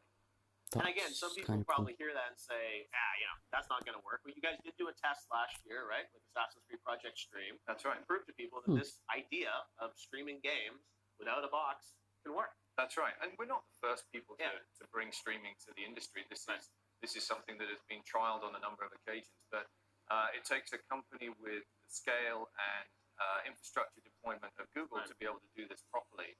And we did a test, as you said, last year with Project Stream, partnered with Ubisoft to bring Assassin's Creed Odyssey, which is a very technically demanding game, visually very rich. And we proved not just to ourselves, but to gamers, and really excited to share it with the world, or 14 countries in the world, when we launch in November of this year. And that's a key thing. It's like, this is not a pipe dream coming in, 5 years. It's like you said, this November, people will be able to buy in and literally get that controller and start playing across a bunch of devices. That's right. And what we put together was something that we call the Stadia Founders Edition. Yeah. And this is a really simple way with incredible value to get into Stadia. So it includes this custom controller, which is called Night Blue. We designed this uniquely and exclusively for the Founders Edition. It comes with a Chromecast Ultra 4K streamer. You get 3 months of our Pro subscription, Stadia Pro. You get a buddy pass, so you can gift this to a friend so that you and a friend can play together. Inside Stadia Pro, you get the full Destiny 2 experience, all of the updates, all of the add-on content, including the latest content that Bungie announced this week. Yep. And something which a lot of gamers are super excited about is that by getting into the Founders Edition, you get to secure your exclusive online Stadia name first. Yes. Important thing. People are very excited about that. It is important. So I wanted to ask you kind of about, the vision of it. I think people get, the idea of streaming. I think people want to kind of understand a little bit more about some of the specifics. And I put up on Twitter, I was asking for questions for you. And a lot of people have a lot of detailed questions around things. Like one thing people are trying to grasp is obviously it's the idea of streaming games, but you're still buying the games, right? Some people thought maybe it's going to be a subscription service where you were going to sort of pay a subscription price like a Netflix and get everything. But the model right here is something like the Founders Edition. You're going to buy that, and then you're going to have sort of a monthly charge eventually for it, and then you'll also pay some amount of money, like whatever it is, to buy each individual game like you would in the past, right? It's up to the gamer how they want to engage with our platform. We wanted to give gamers choice, and we wanted to give them control. We wanted to give them choice of how they purchase their games. Not all games will be available on subscription, so they were. It was important that we gave gamers the opportunity to get the widest possible set of games. But remember that the games are not linked to a particular device anymore. Right. That one purchase gives you the value across your TV, your PC, your laptop, your tablet, and your phone. So any screen in your life. We think that is a transformational moment for gamers. They also get the absolute latest, greatest gaming hardware powering their experience without the need to buy the hardware. That's a good point, because people are talking about, next-gen systems coming next year and beyond, and you're sort of saying, in many ways, you're going to keep upgrading this hardware as the systems get better and better? Exactly right. We just talked about our Gen 1 hardware infrastructure at GDC, which is more powerful than the current Gen 8 leading systems combined. So we think that we can deliver an absolutely incredible gaming experience at a super low price. It's only $129 to get into the Founders. So will you sort of like every year you'll just turn on here's a new upgrade? How will that work? Yeah, we haven't announced the specific cadence around that, but that's the plan, is that we will continue to upgrade and update our hardware so that the games are always amazing. So one thing that, some gamers are probably looking at and saying, the idea of all these different devices being able to play my games is great, but in many ways I have a legacy of library of games I've purchased, and you're sort of, in many ways, introducing a new ecosystem where I may have to rebuy games I already sort of have, or, buy them for the first time there. Do you understand that concern some gamers have? It's like, hey, I have to start again, basically, right? Yeah, of course, and, that's part of the, the rich history of the industry is that gamers have the games that they love to play, but if you look at the wide selection of developers and publishers that we're working with, it really represents the absolute greatest in the industry. And they understand where the future of the games industry is moving, and that the opportunity to build a game once and deploy it to all of those screens is very compelling to the developers. Plus, when the data center is your platform, you get access to a whole bunch of new compute and technical capabilities that will make games more fun and will add incredible tools to the game designer's canon. So we're seeing this, in fact, this week with Ubisoft on Ghost Recon.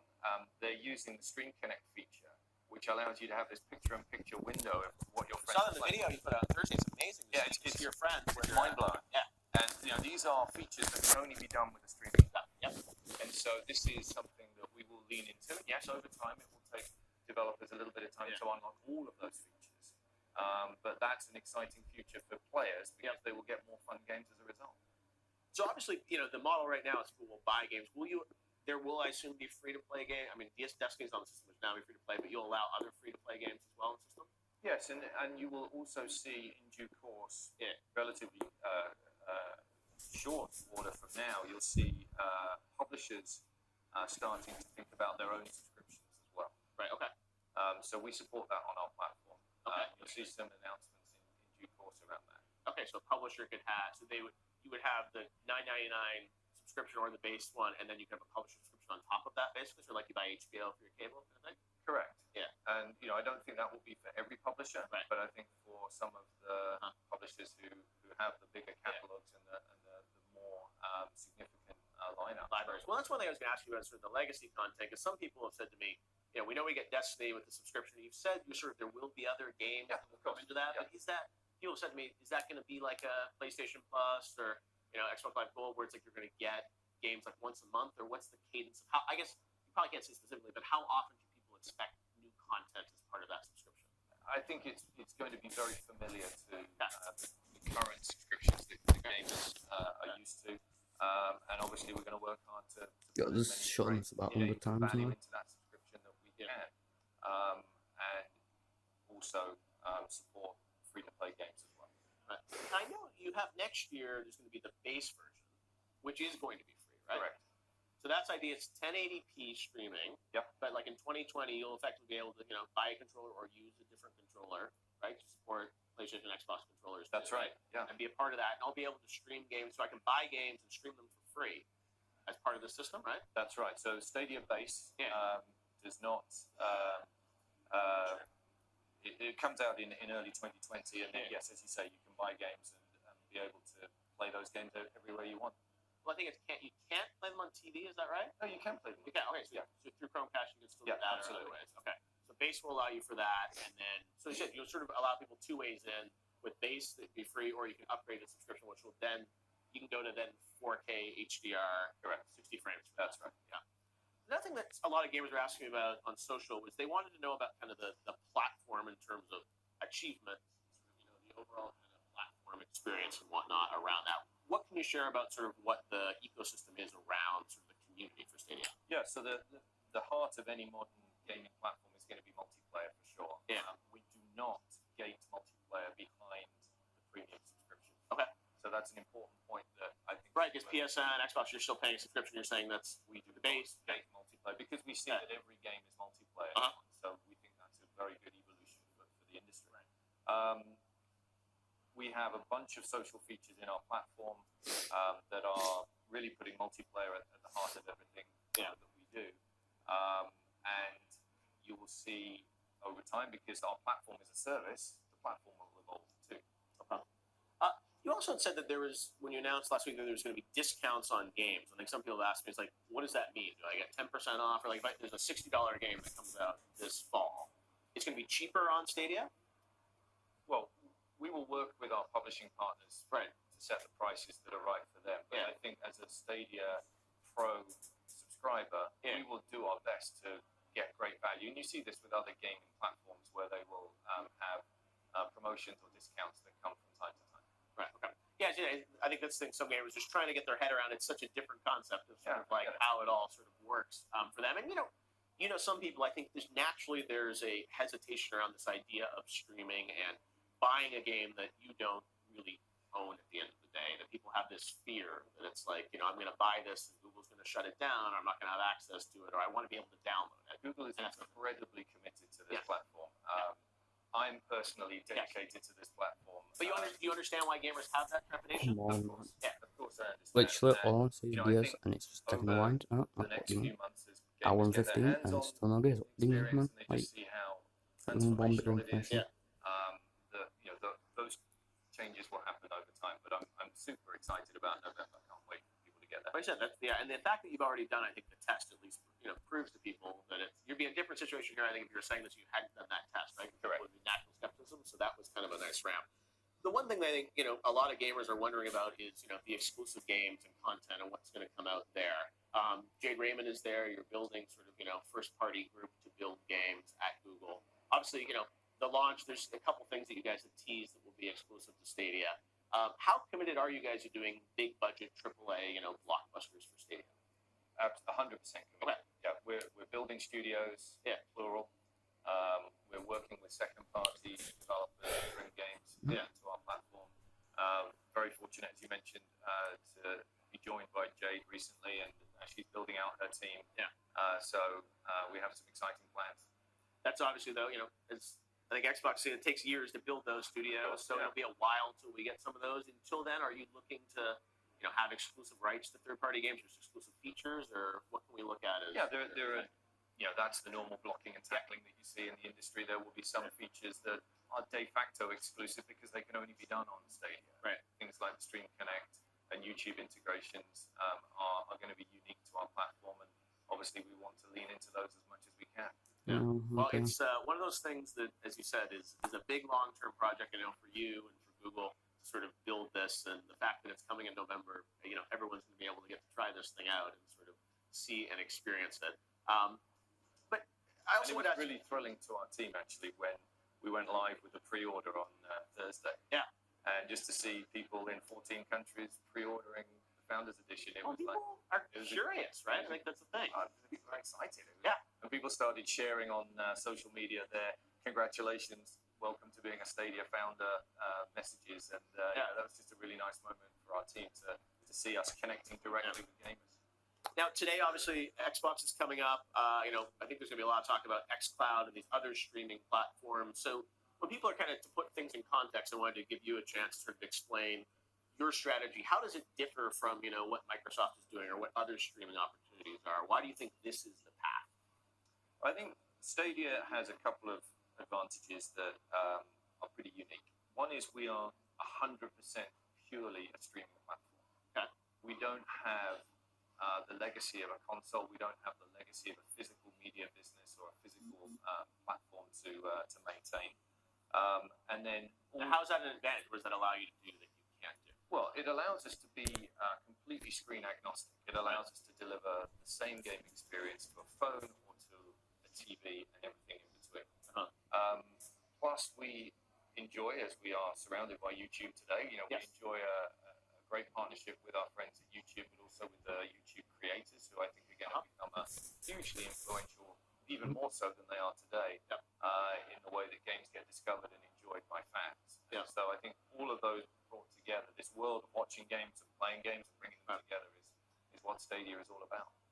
Do you think from I think people were wondering about subscription and, Xbox has Game Pass and whatnot. Do you think over time that your subscription, you said there may be publisher subscriptions that could kind of live on top of it. Would you ever allow publishers to have their own stores on Stadia to sell games to people as well? We almost enable that by default, because on Stadia, a game is just a link. Right. And so whether you discover that game through our store or the Those are publisher's totally store what or Twitter or Facebook or Discord or whatever channel, it's easy to discover and propagate games. So conceivably, you could have like a Steam or Epic store inside Stadia selling games to people? Or it could be outside of Stadia. But ultimately, it's just a link. So it sends the gamer to play the game on our platform.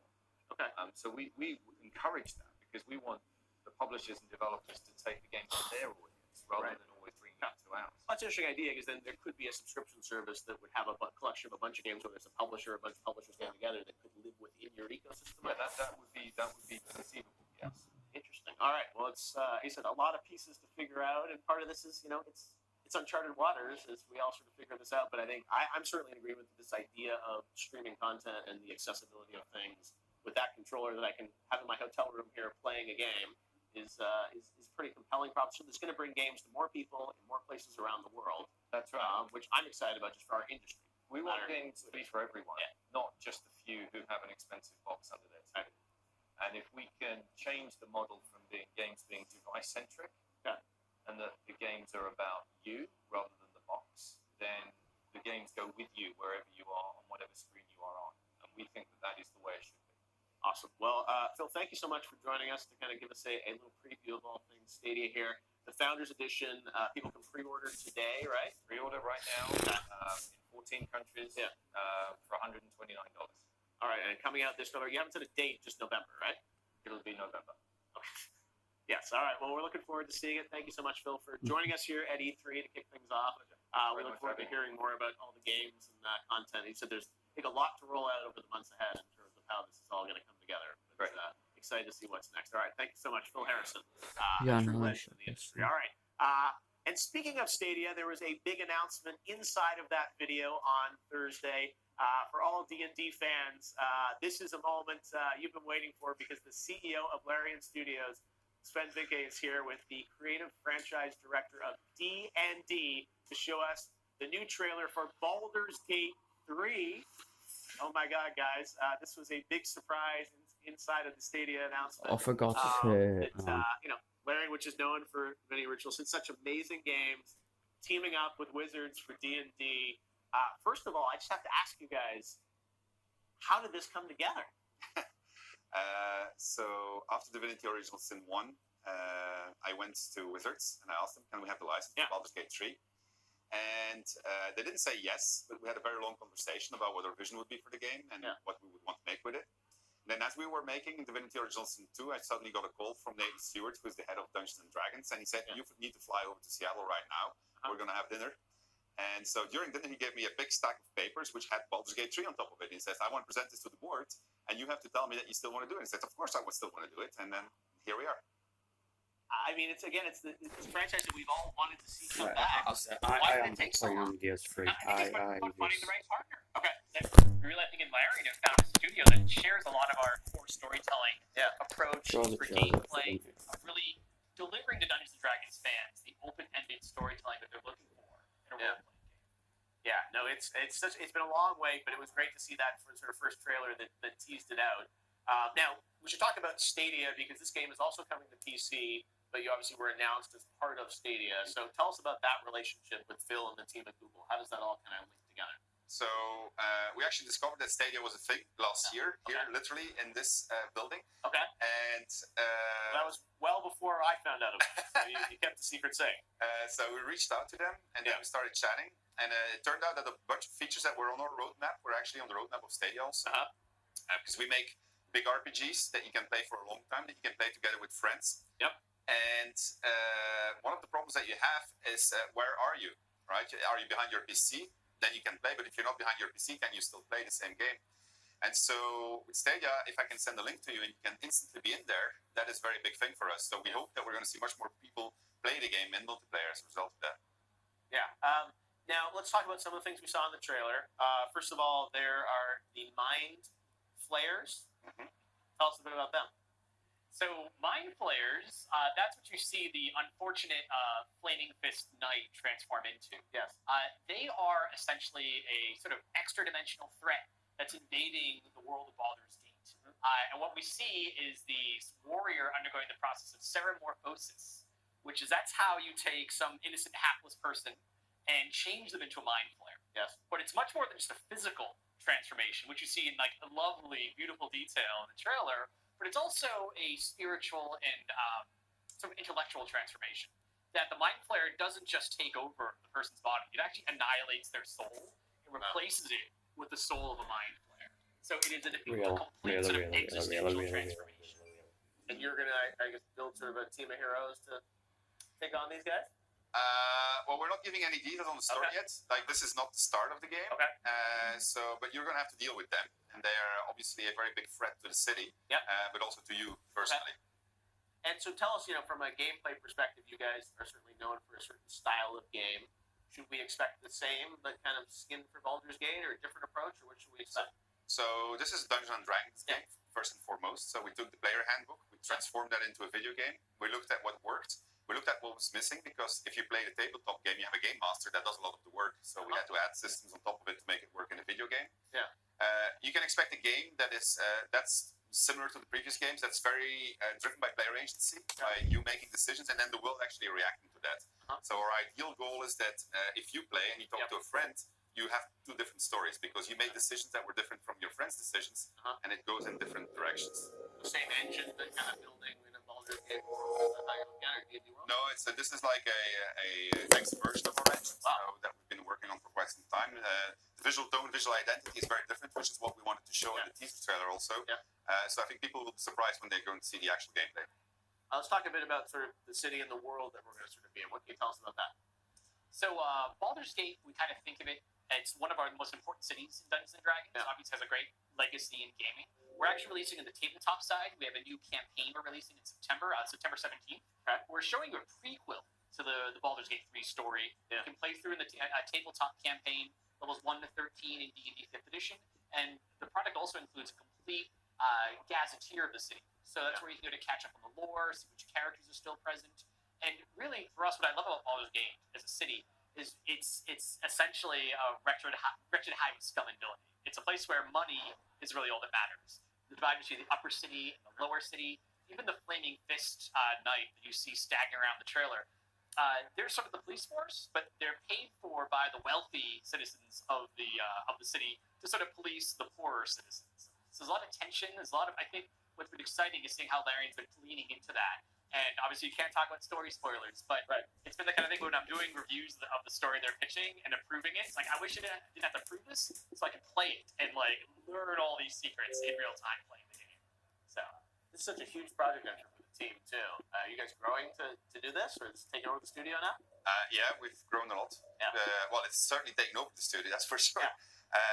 When we made Original Sin 2, we were about 100 people, so now there's almost 300 people working on it. Oh my God. It's a much bigger thing. Wow. Yeah, it's a very big project for us. It's also our next step in our evolution. So a lot of the guys on the team and the girls on the team are big fans of Dungeons and Dragons. They've been playing forever. For a lot of them, Baldur's Gate was their first RPG. So I think that that was very easy to motivate people to work on this. Yeah, no, well, I can't wait to hear more about it. I know all we get is that trailer, no gameplay yet, right? And any sense of when it's coming out? People have been waiting for it for a long time, so we're going to take our time. 20 years. Yeah, so it has to be what people want it to be. It has to be good. So as long as it's not good, we were not going to release it. No, but I you think guys, it'll be good. again, the fact that you guys are such a credible developer, that's what I love about, what Wizards has done overall with, D&D and Magic. It's just like you guys are partnered with amazing developers, making some really compelling, awesome experiences. And it's just the concept of this is something that people get excited about. So we know when the time is right, hopefully we'll see some gameplay and get a good sense of what you guys are working on. But it's awesome to see that the game is coming. And it'll come to Stadia, and it'll also come, you're just saying, to kind of PC. We have to which stores, but it'll basically be available. So it'll be available pretty much everywhere on PC. And obviously it's going to Stadia also. Yeah. So that's the platforms that we're currently on. Guys, it's done about that before it went off. Busy enough, I'm sure, getting it already. But it's an awesome announcement, a great tease. Thank you guys for coming by to give us a little bit more insight into all things Baldur's Gate 3. All right, well, YouTube Live at E3 is going to be continuing. As you know, yesterday EA had their press conference, and now, they're not a press conference, EA had their streams, we should say, where we saw first news on Apex Legends Season 2, Star Wars Jedi Fallen Order, which I got to play. I went over there yesterday. It was so amazing. Stig's going to be here with us talking about that, but I can't wait to talk more about that. Anyways, I'm now going to turn things over to Danny O'Dwyer and Mini Lad, a.k.a. Team Native Ireland, along with Megan, to run down all things that EA talked about yesterday and give us their take on how it went down. Guys, thanks for joining me out here. Are you enjoying this awesome weather? Yeah, it's not like so hot. I'm sweating so much. Right? This is great. Take it, and you're going to get a tan. It's going to be amazing. I think we just burn instantly. No, that's the problem. It's like you put the two Irish people outdoors. It's like, we're going to be red in like 5 minutes, so we better get it. Well, we got YouTube umbrellas. We'll take care of you guys. Don't worry. You'll be fine. So gaming is global, right? I grew up here in the States, and I was just wondering if there's a difference in the games that you grew up with. You're from Ireland. Yes. And you have a unique story. You're from all over. I'm from literally everywhere. I mean, I lived in Dubai, Thailand, Singapore, and then Northern Ireland for 10 years. Then I've been living in America for the last 4 or 5. So it's funny how we were kind of even talking beforehand about how we used to play a lot of FIFA. We used to play a lot of really rich games. For me, I'm a massive rugby fan. So Rugby 08 is basically my pride and joy. EA, if you're listening, please feel free to make a rugby game. I'll love you forever. Do you ever play the Jonah Lomu ones? Oh, of course. Brian Lara Cricket on the Mega Drive. Oh, you're just getting me excited. Genesis. Oh, okay, yeah. Yeah. Those are the big differences. Some of the console stuff, at least I'm a little bit older than you, so I played like Commodore Amigas and stuff like that, which weren't really that big over here. But one of the big differences, I mean, we're here at E3. Watching E3 in Europe is a whole different experience. Really? Because the time zone. The time difference. Oh, my goodness. You basically live on American time, right? 100%. I mean, you're waking up at 3, 4 p.m. every day just to be on American time, then you're going to bed at 5, 6 a.m. Well, those pre-orders drop too. Yes. They sneak those in, so if you sleep through that, you're screwed. And it's 100%. And there was always the late show. If it was Sony, everyone would stay up for it. But sometimes you'd be like, Square Enix is on late. And you're like, do I stay? You're just fading in the couch a little bit. Maybe they'll announce Final Fantasy VII Remake this year. Well, fingers crossed. I hope so. It looks so good. Yeah, it's a whole different kind of experience watching from back home. But it's fun. And you have camaraderie because in streams, you're usually watching with a bunch of other Irish people, Brits or Europeans, so there's a kind of a camaraderie there as well. Well, going back to FIFA, you guys play a lot of that. A new game comes out every single year. How do you spice that up and keep it interesting and exciting? You make up your own games? Yeah, make up your own games, exactly. I mean, it's weird. The way I play FIFA is I was the keeper. I was the lone keeper out of everyone. They picked a winger or a striker or a defender. I was the keeper. That was my pride and joy through and through. But I mean, every single year with just graphical upgrades, with player differences, kit differences, the way stadiums have changed, just as technology grows, the games will kind of grow with it. Yeah. So even though it's the games are released every single year, but you need to think of it as more from a technological standpoint. Yeah, and this year they're adding in the Volta, the FIFA Street, which is interesting. They rebooted the FIFA Street thing, EA did it. Then there was the sort of in 2008, there was the sort of cartoony. I've looked on PS3 and I mean, they endorsed soccer in about an hour and a half. FIFA 97, I think. Back almost there. Yeah, and you can bounce it off the walls, and they got rid of it. So I feel like this has been like the thing that FIFA fans have been asking for years. Again, it's just like stick that stuff back in. So yeah, well, I mean, FIFA Street. I don't know about you, but like FIFA Street to me was like the party game. Like you know, you before a night out or something like that, you'd go to your friends, you'd stick on FIFA Street, and you just bash around a little bit, and then you would head out. Because I feel like, the original game, you sit down and you concentrate. Yes. You make sure you don't mess up your streaks or your reputation. Exactly. FIFA Street, you just mess around. Yeah, you just have fun with it. It was like a fighting game. You didn't really have to mind if you lost. It was you just have fun. No, I love that. What about Madden? I really love Madden. I have a bunch of mates back home in Ireland who I have a fantasy football team. League we've done for like 8 years. And it was cool. We saw Juju Smith-Schuster on the stage yesterday, and they were showing off a bunch of. I mean, I feel like this year's Madden feels a bit more like a lot of those annualized FIFA upgrades where there's not maybe massive substantive changes coming to the gameplay feature set. Yeah. But they're adding in incrementing things here and there. And Madden's had an interesting past couple of 3 or 4 years where the fans have been like happy with some parts of it and not so happy with other parts. So I do think that sort of fine tweaking is kind of what that series needs to do next. I agree with that. Well, dude, awesome. Thanks so much for hanging out, guys. I had a good time. You're in Ireland. We should just hang out. Go grab a pint. Oh my god, I would love that. Outdoors because it's probably Probably. I'm Irish too, so There's a little bit of Irish. I'll get myself a YouTube umbrella too. But Jeff, back to you. They're doing fun stuff in there. Let's keep talking. Thanks, guys.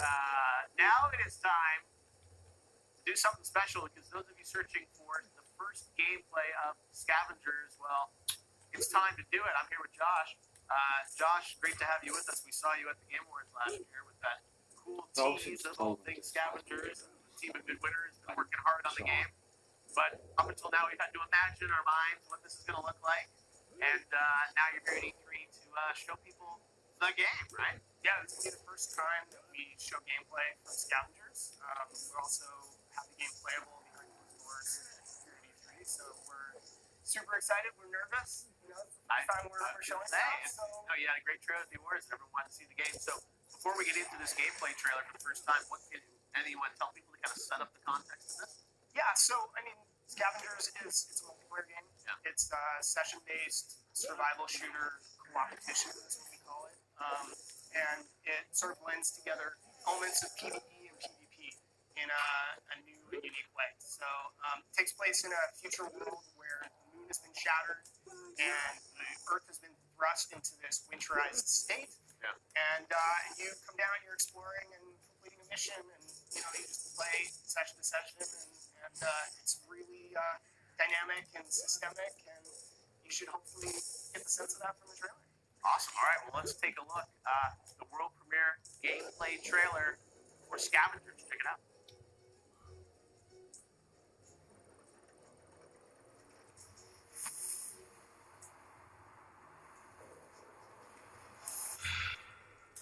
On your feet, my child.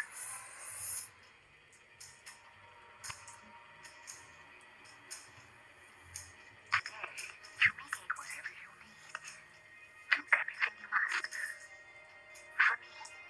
For us. Prepare yourself.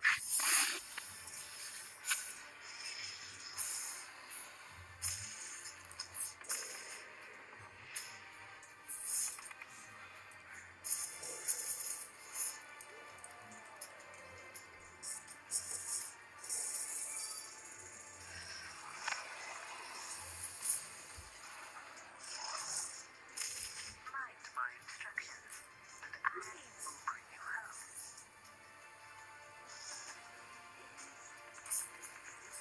You want to go home, don't you?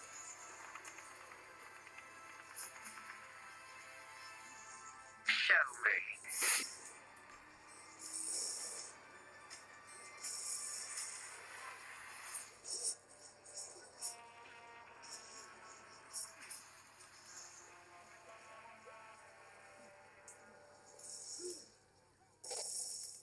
Very cool, Josh. That's, I mean, I love the epic focus of that. That's a, full-blown trailer.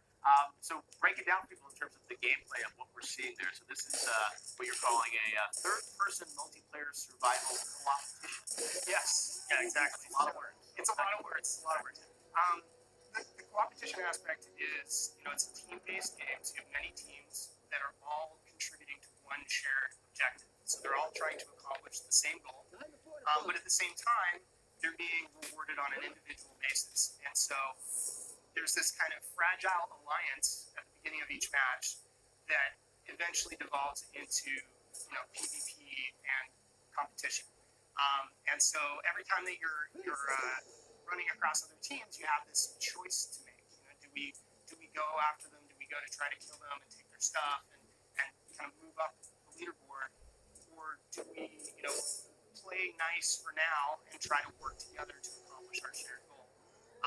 The thing that makes that really interesting and dynamic and different with each match that you play is that you're in this living, hostile world where you're dealing with environmental aspects like dynamic weather, storms that are moving around. You're having to deal with that.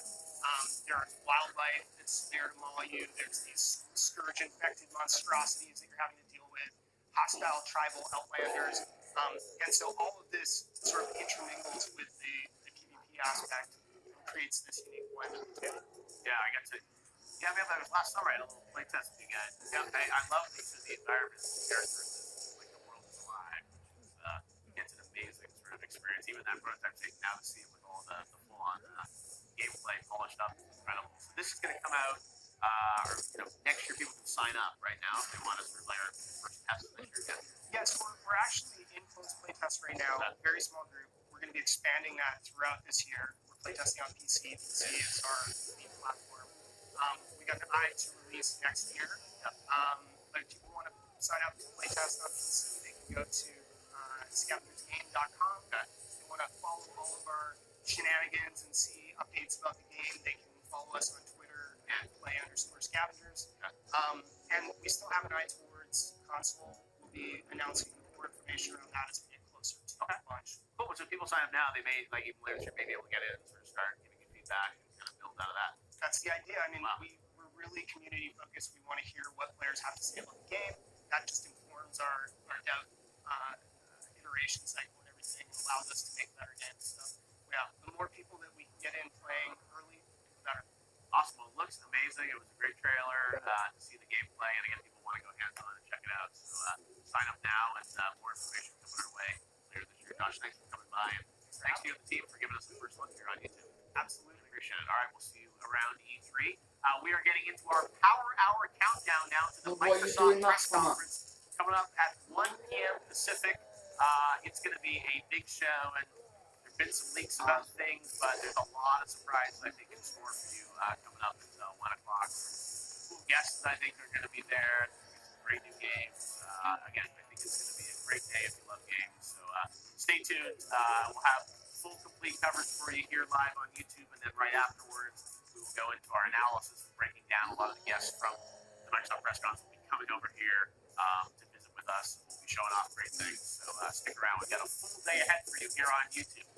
We'll also be bringing by some of your favorite guests to talk about their upcoming games for the Oculus PSVR, and then we'll move back to Battle Royale mode for some good old-fashioned Apex Legends, and of course, another amazing clip from Shaft and TSM. That's all coming up before we get to the Xbox press conference. Now, what happens when you mix a classic hack-and-slash game with the aesthetic and mechanics of traditional pinball games?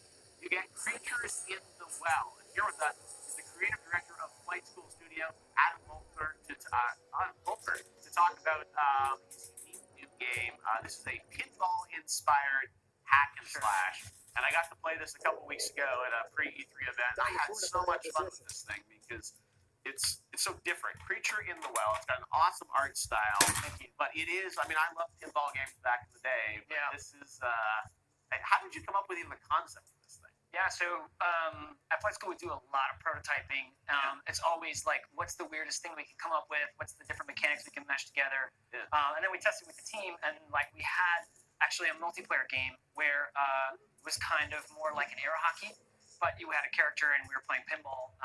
We wanted to tell a story with it, so we decided to take that mechanic and build puzzles out of it, and pinball was just such a natural fit visually, and we combined the two things together. Again, looks like a regular, just sort of, dungeon hack and slash game. Yeah. But then as you get into it more, it becomes it's just such a different experience. And as you can see here, there's this ball, and it's like as you see, once you strike the ball, you start to get a sense of the bumpers. And again, this goes in so many kind of cool and different directions. Lots of breakout inspired mechanics. Oh, it's so much fun. So tell us a bit about your studio, people that may not be familiar with it. Tell us about Flight School. So Flight School Studio is about 30 folks, headquartered in Dallas, Texas. I work out of the Montreal branch of the studio, Yay Canada. And there's two of us up there. This team that did Creature in the Well is a two-man team. Wow. But because of the folks in Dallas, we're able to like add a bit of animation here, add a bit of modeling, or add people to the project as we go as we need it. Yeah, no, I love again that it's a small team building this. It's something that like has a unique art style. Thank you. But as we go through it, I think people are getting a sense from seeing the footage of the mechanic here. But how does that sort of layer on top of each other as you go through the game? I mean, it gets crazier and crazier, but how does the gameplay kind of evolve? So the player has two core weapons that they use. One of them charges the ball up, and then the other one strikes it. Throughout the game, players can collect up to 16 different weapons that do different things, like cut the ball into multi-ball, or like attract balls from all over the room, or slow time so you can get those really delicate skill shots. But between those two things, like those are the weapons, and like how the core of the gameplay is built on the back of. Wow. No, I just said it gets more and more complicated. All these different levels. Yeah. And tell us about the art style, because it's got a unique kind of feel to it. So what is this world? Yeah, so of the two-man team, like I did all the arts direction, concept art. So you're a good guy to answer that question. I'm the guy. I'm a huge comic book fan, and I tried to build a world based off one of my favorite comic book artists. His name is Mike Mignola. He's the creator of Hellboy. Yeah. And we felt like those Eastern European, like inky, dark blacks that he puts in his comics would be a perfect fit for like a spooky mountain, dark facility machine that the player explores throughout the game. Wow. Yeah, no, I love the look and feel of it. So as you guys kind of go through and build this, I just can't imagine what like the later levels are. So do we meet the creature at some point? We do meet the creature. So the creature is the main antagonist of the game. He's kind of been messing with the machine. So all the parts of the machine that are attacking you are tweaks the creature's made to this ancient weather facility that the robot is trying to power up and fix. He is hundreds of years old, and the machine is hundreds of years old, and the creature's had a lot of time to like screw up the system and make it attack you. So we have 8 dungeons in the game. Each one of them is built around a different core mechanic. Things like those shooters that you just saw in the last room, there's a whole dungeon of rooms based on those. These bumpers here that shoot the ball back at you that can hurt you, there's a whole bunch of puzzles based around that. In a previous room, we saw these panels come out of the ground and create this like area on the floor that the player couldn't walk in without getting damaged. We built an entire dungeon around that. And that, again, just comes from that prototyping, testing, and seeing what people like to play and what's challenging. Yeah, no, it's a really it's a beautiful look, and again, it's the kind of thing where I think people are getting the sense of the gamification of these levels and the balls, directing angles and whatnot, and powering these things up. And it's really about the skill shots. So like, it looks like it would be really easy to button mash your way through. But, no, it's not. When I was playing, really I mean, it's the angles and getting the balls together and the timing and everything. That's why, but it's just a different mechanic. Right. When I played this, I'm like, we should show this because it's a different vibe. We had a lot of fun playing through the demo, so I can't wait to see the full game. And it's coming out later this year, or later this summer. Later this summer. Yeah. All right, cool. We'll meet the creature. Yes, you will. Later this summer. All right. Well, thanks, Adam. I really appreciate you taking a look at it. Thanks very much. We'll see more of it. What platform's coming for? It's coming out on PC, Switch, and we have an announcement this week. Okay. Another first-party announcement this week. Okay. Stay tuned. There are more platforms. There's another first-party press conference. So I'm like, there's like not many first-party press conferences left. So, all right. Thank you very much, Adam. Great to see you. Now, fans of Rick and Morty, you might be interested in this next thing because we've got something to share with Trover Save the Universe. The guys from Squanch are here. Hello, Tanya. What's happening? Great to have you. Tanya and Eric are here from Squanch Games. You guys have had a busy couple weeks. Yeah. Because Trover's now, it's into the world, right? It is, Congratulations on getting it out there. We've been seeing so much attention and fun. I saw Jack Black did his fun video playing it a couple weeks ago. I know, it's amazing. So how's it going? Are you feeling good about it? Yeah, I mean, really, we couldn't be happier with the response that we've gotten. It seems like people really find the game funny, and it's when you work on something for as long as we have, and we're all laughing at it ourselves. Yes. You don't really know what it's going to be like when you get it out to everybody, and who knows? They think it's terrible, but people really seem to love it. No, I think it's when you guys started this company. I thought it was such a great partnership because you have Justin And then Tanya, you coming from Epic and your background building all these amazing games, building a great team with Eric and everyone's excited to see what was going to come out of it. And the result is exactly what you would expect, which is like a really awesome game that is just totally off the wall. And I don't know how you're able to kind of contain Justin's creativity to actually focus it into a playable game. That's probably the hardest part. Yeah. Well, the key is to not try to contain him, right? Yeah. It's like we built the whole studio around the things that he does really well. So, like, the improv nature of his comedy, the way he likes to riff and, take things that are funny and turn them into offers and just, like, keep building on it. And games typically aren't, they're not so flexible to be able to do that. So we built the studio to, like, bottle that magic, essentially. And it was really tough, and we were doing everything for the first time.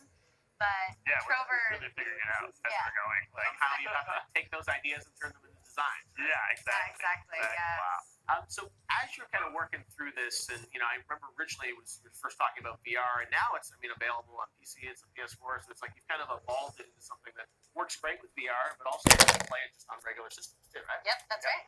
Yeah. So how is the game different for people that maybe like heard about it as VR? It's the same experience, but it's just you don't need VR for it. Yeah. Yeah. No, we were kind of amazed when we decided, hey, maybe we can make this for non-VR too. Yeah. That so much of the game works without VR, right? Like VR was always sort of an awesome thing to build presence and make you feel like you were part of the world the whole time. But on the flat screen, all of our mechanics still work. Like so much work that we're like, why don't we just release it both? Like it makes sense. Yeah. And the jokes, the whole game was built around comedy, right? Yeah. And in VR, I think you're more immersed in the world, so you are more open to like laughing. Yeah. But the jokes still work really well in flat too. So it's like we need to get this out to everybody. Why not? As you say, let Justin do whatever he wants. Let the game go wherever it wants. And we built the studio around him to support him, and it works really well. Yeah. Now I know the game is out, but you are going to be doing some DLC too, right? Yep, that's right. We actually so we're going to try to experiment a little bit because we want to take Trover but build on it like over time and in smaller increments. Yeah. So we want to keep adding to the story, adding characters, adding new things for the player to do, and we're just going to put it out for free. We're gonna so if you purchase Trover, you're going to get DLC for free, and you're going to get access to all of these new weird missions, and we want to see how people respond to it. Frequent, like this DLC, when will the first one come out? Soon? Oh, yes, hoping soon. We're like right in the middle of making it and making sure that the quality of it is just as high as the main game itself. So hoping very soon. We'll talk more about that hopefully. All right. Although I heard you guys brought us a little tease, right? Oh no, not of the DLC. No, but we do have a new trailer that we wanted to show. Okay. That's awesome. Brand new. All things new Trover. All right. Yeah. So here's a little sneak peek of all things Trover. We'll check out. Stay tuned for DLC news. But here's a look at Trover Saves the Universe. Thanks, guys. Jason Fowler. Hey, what the hell? Who the are you? Who let you in here? Listen, my game is not violent. All right, my name is just Trover. This is my game trailer. Sure, we have a little bit of light combat elements and stuff like that, but it's not gory. Here, look, just look. Go play your stupid dumb game. Beat us, stupid idiots. What have you been up to? Slumming with the Cherubian, I see. You ruined my zoo, stole my crystal babies, stuck a twig in my little bags. You. Now let me get back to what I can see that this isn't a super violent game. It's not really the. Ow! Oh my God! What the? Where the did that come from? Oh God! I'm really bleeding.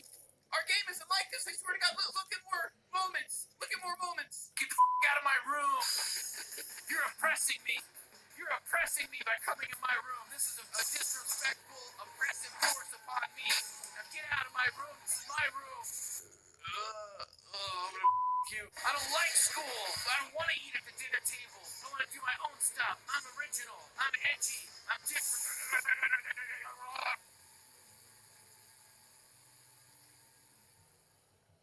Oh, wasn't that delightful? Oh, God. There's blood all over. Oh, this is a very violent trailer for a game that isn't all that violent, I mean, we swear in our game. We say shit. Oh, shit. Oh, not again. Oh, God, who's doing this? It's me, Trover, your announcer. What the hell? Why are you doing this? Violence sells, Trover. Haven't you seen any of the modern video game trailers? Guns, gore. This is America. This is what the people want, Trover. My game doesn't have any violence. It's a comedy adventure, you f***ing asshole. Not anymore. Clip his wings. Clip my wings? Ah, why? Why? Ah! Ah! Ah!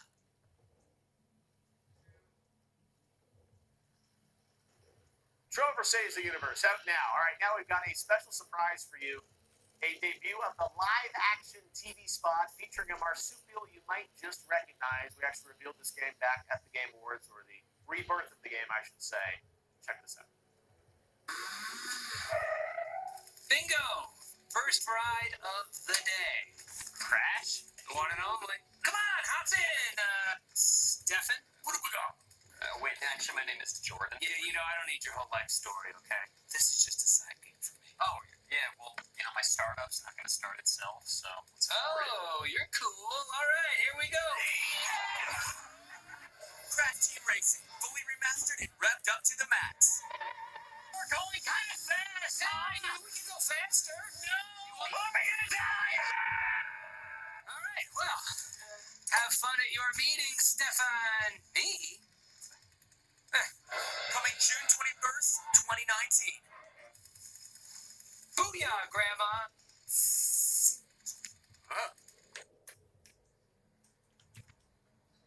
That's right. Crash is back, and to reveal a special character from the Activision production team is Andy Petrie. Andy, and participating in a live demo of CTR. We got Boogie and Willie Rex. What's up, guys? Welcome to E3. Okay, it's going to be a live battle here, but first of all, Andy, I heard that there was a little something that fans have been asking for in CTR, which they weren't sure was going to happen or not. You're here to confirm something, show something? I am here to confirm something that people have been asking for. The biggest announcement of E3 happens right now. The biggest announcement. No, yes. no. All right, so here we go.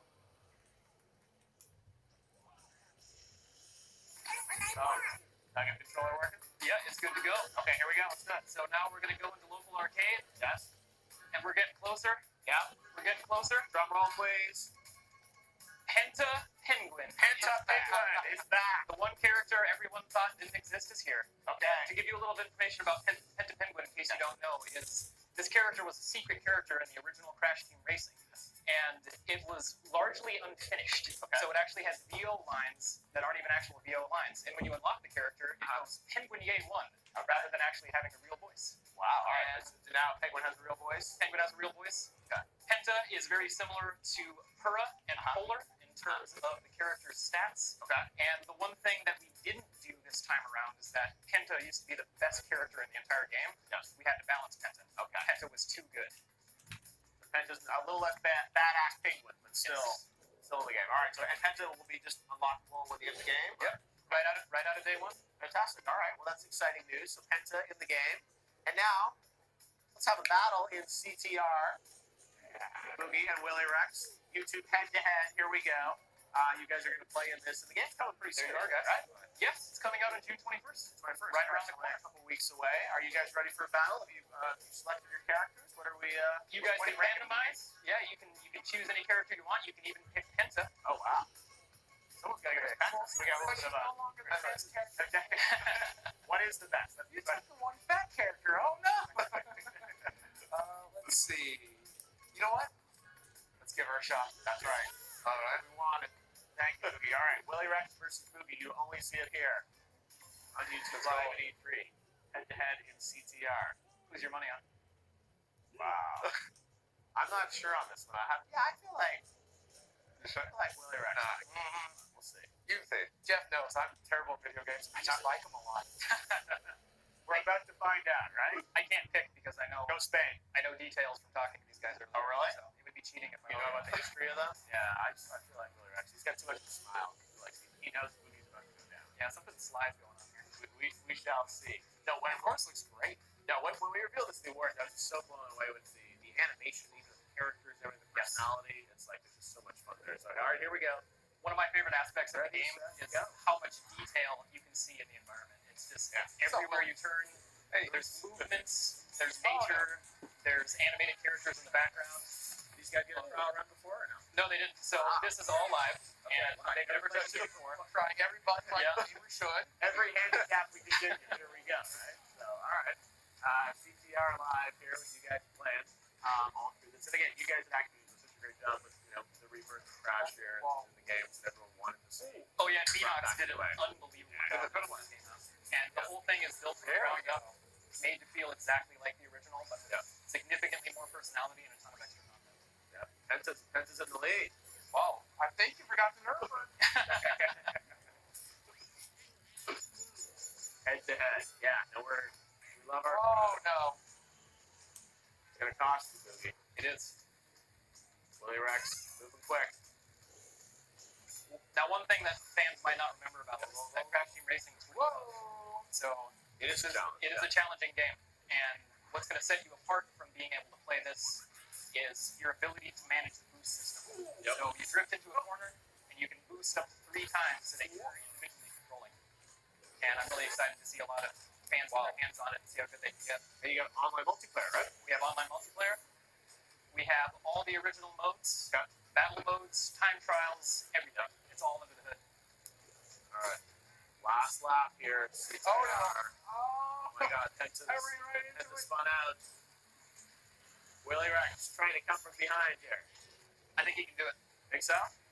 No, throwing out I the don't know bomb. if he can do it. I don't know. Look like that wrong. Never bet against Boogie, I guess. No. Who did you predict? Were you predicting Boogie based on your pre-chats with him? I did. Okay. All right. And you have to Wow. You made it happen. All right. Nice job. Second place. Second. I'll take second. Hey, better than 6. All right. Thank you, guys. Okay. Boogie, Willie, Andy, great to see you, man. We've got much more YouTube Live at E3 Silicon. We'll see you guys a little bit later. Now we're going to head on back to our main stage to chat with one of the streaming world's biggest names. Hello, Pokey. What's happening? Hi, I'm good. How are you? Good to see you. Good to see you as well. Welcome to E3. Thanks for having me. I know. I saw you were over at EA Play yesterday. You've already started the E3 experience, right? Yes, and it's been a very hot one, so I know. gamers, please wear your sunscreen. It was. I was over there yesterday. It's all outside. Yeah, that was hot. There's a big line, people wanting to meet you. So welcome to E3. Welcome to YouTube Live at E3. Are you excited for the week that's ahead? Yes, very much so. I mean, E3 is always an exciting time for anyone who's in the gaming community, whether you're a content creator, whether you just like games in general. So many releases to look forward to. So. Yeah, well, I know you've got so much going on, and it's you're also playing, I know, Fortnite Pro-Am next weekend, right? Yeah, I'm nervous. Who's your partner? Martin from Churches, yes. Yeah, I was texting with Martin yesterday, and he was like, "Oh, it's like I'm normally like a controller guy, and I think I'm gonna have to play on mouse and keyboard or something." Really? They don't want. Oh. I don't know. He's concerned about it, so you Okay, guys I'll have a do little my bit of chat best. and figure it out. Yes, I'll do my best to carry if I can. Yes. Or at least help him out. Yeah, he's nervous all week, but that's fun. So you get to do that end of the week, and yeah, I mean the Fortnite phenomenon just seems absolutely crazy, and you play a lot of Fortnite on your channel, right? Yeah, I mean month after month, Fortnite continues to kind of impress me. Yeah. I mean everybody in the gaming community, I would say. So yeah, I always dabble in some Fortnite. Recently, I've been doing a lot more variety. I'll do some IRL streaming. I've been playing Getting Over It. Yeah. That game is so frustrating and so fun. Yeah. No, one of the thing is, I think you got to have some variety because again, Fortnite is basically like there's so many other great things out there. This year at E3, there's all the new stuff. So what are you excited to check out this week? What do you want? Like, what are the games you're anticipating? Cyberpunk, so aesthetically pleasing. Also, honestly, any releases, any new games, like I was always excited for it, just as someone in the gaming community. But now as a content creator, it gives me a heads up for like content ideation, what to look forward to, what people on my stream might enjoy. So it's like a whole different mindset, but even more exciting. Tell me a bit about like your career. I mean, it's so much fun that you get to play and stream games, and it's really evolved so much over the past couple of years. What's the most fun aspect of what you do right now?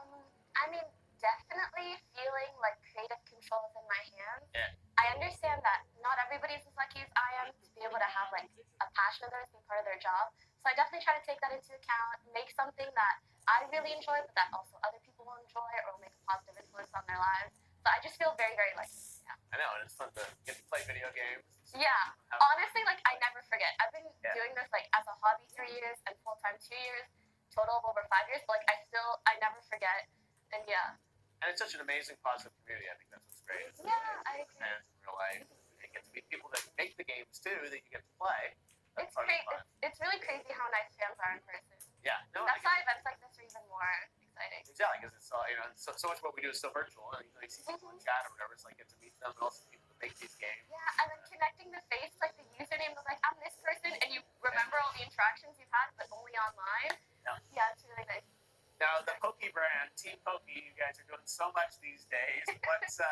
What can we expect from you? I mean, obviously you're going to keep streaming, but like, what's next for Poke brand?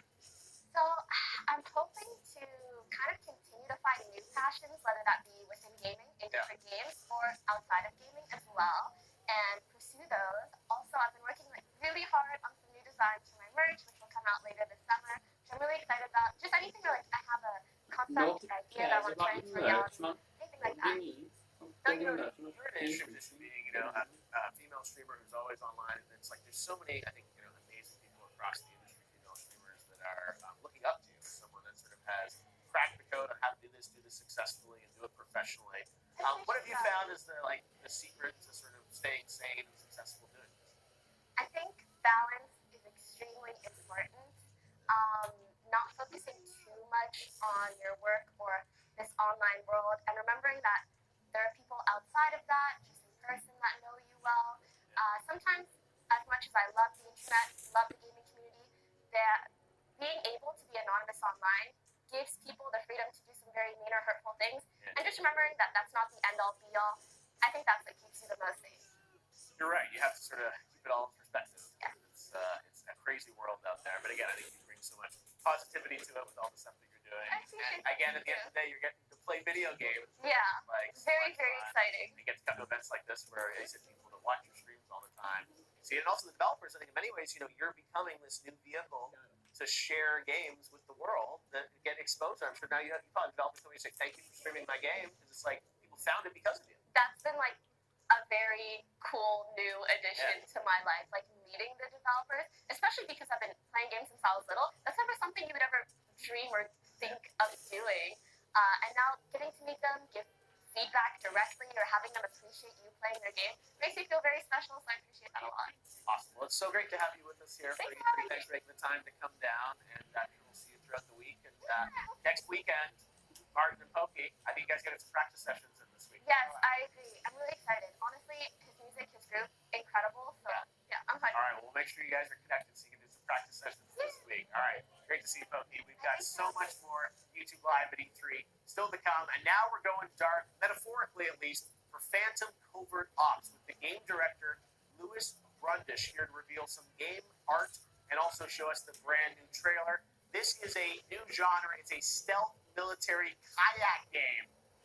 That's for in VR that immerses you in the action. Phantom Covert Ops lets you choose to engage your targets lethally or infiltrate them unnoticed from within the shadows, dispatching the remote hostile wetlands in your tactical kayak. You utilize military-grade weapons and equipment to evade and neutralize the enemy threat.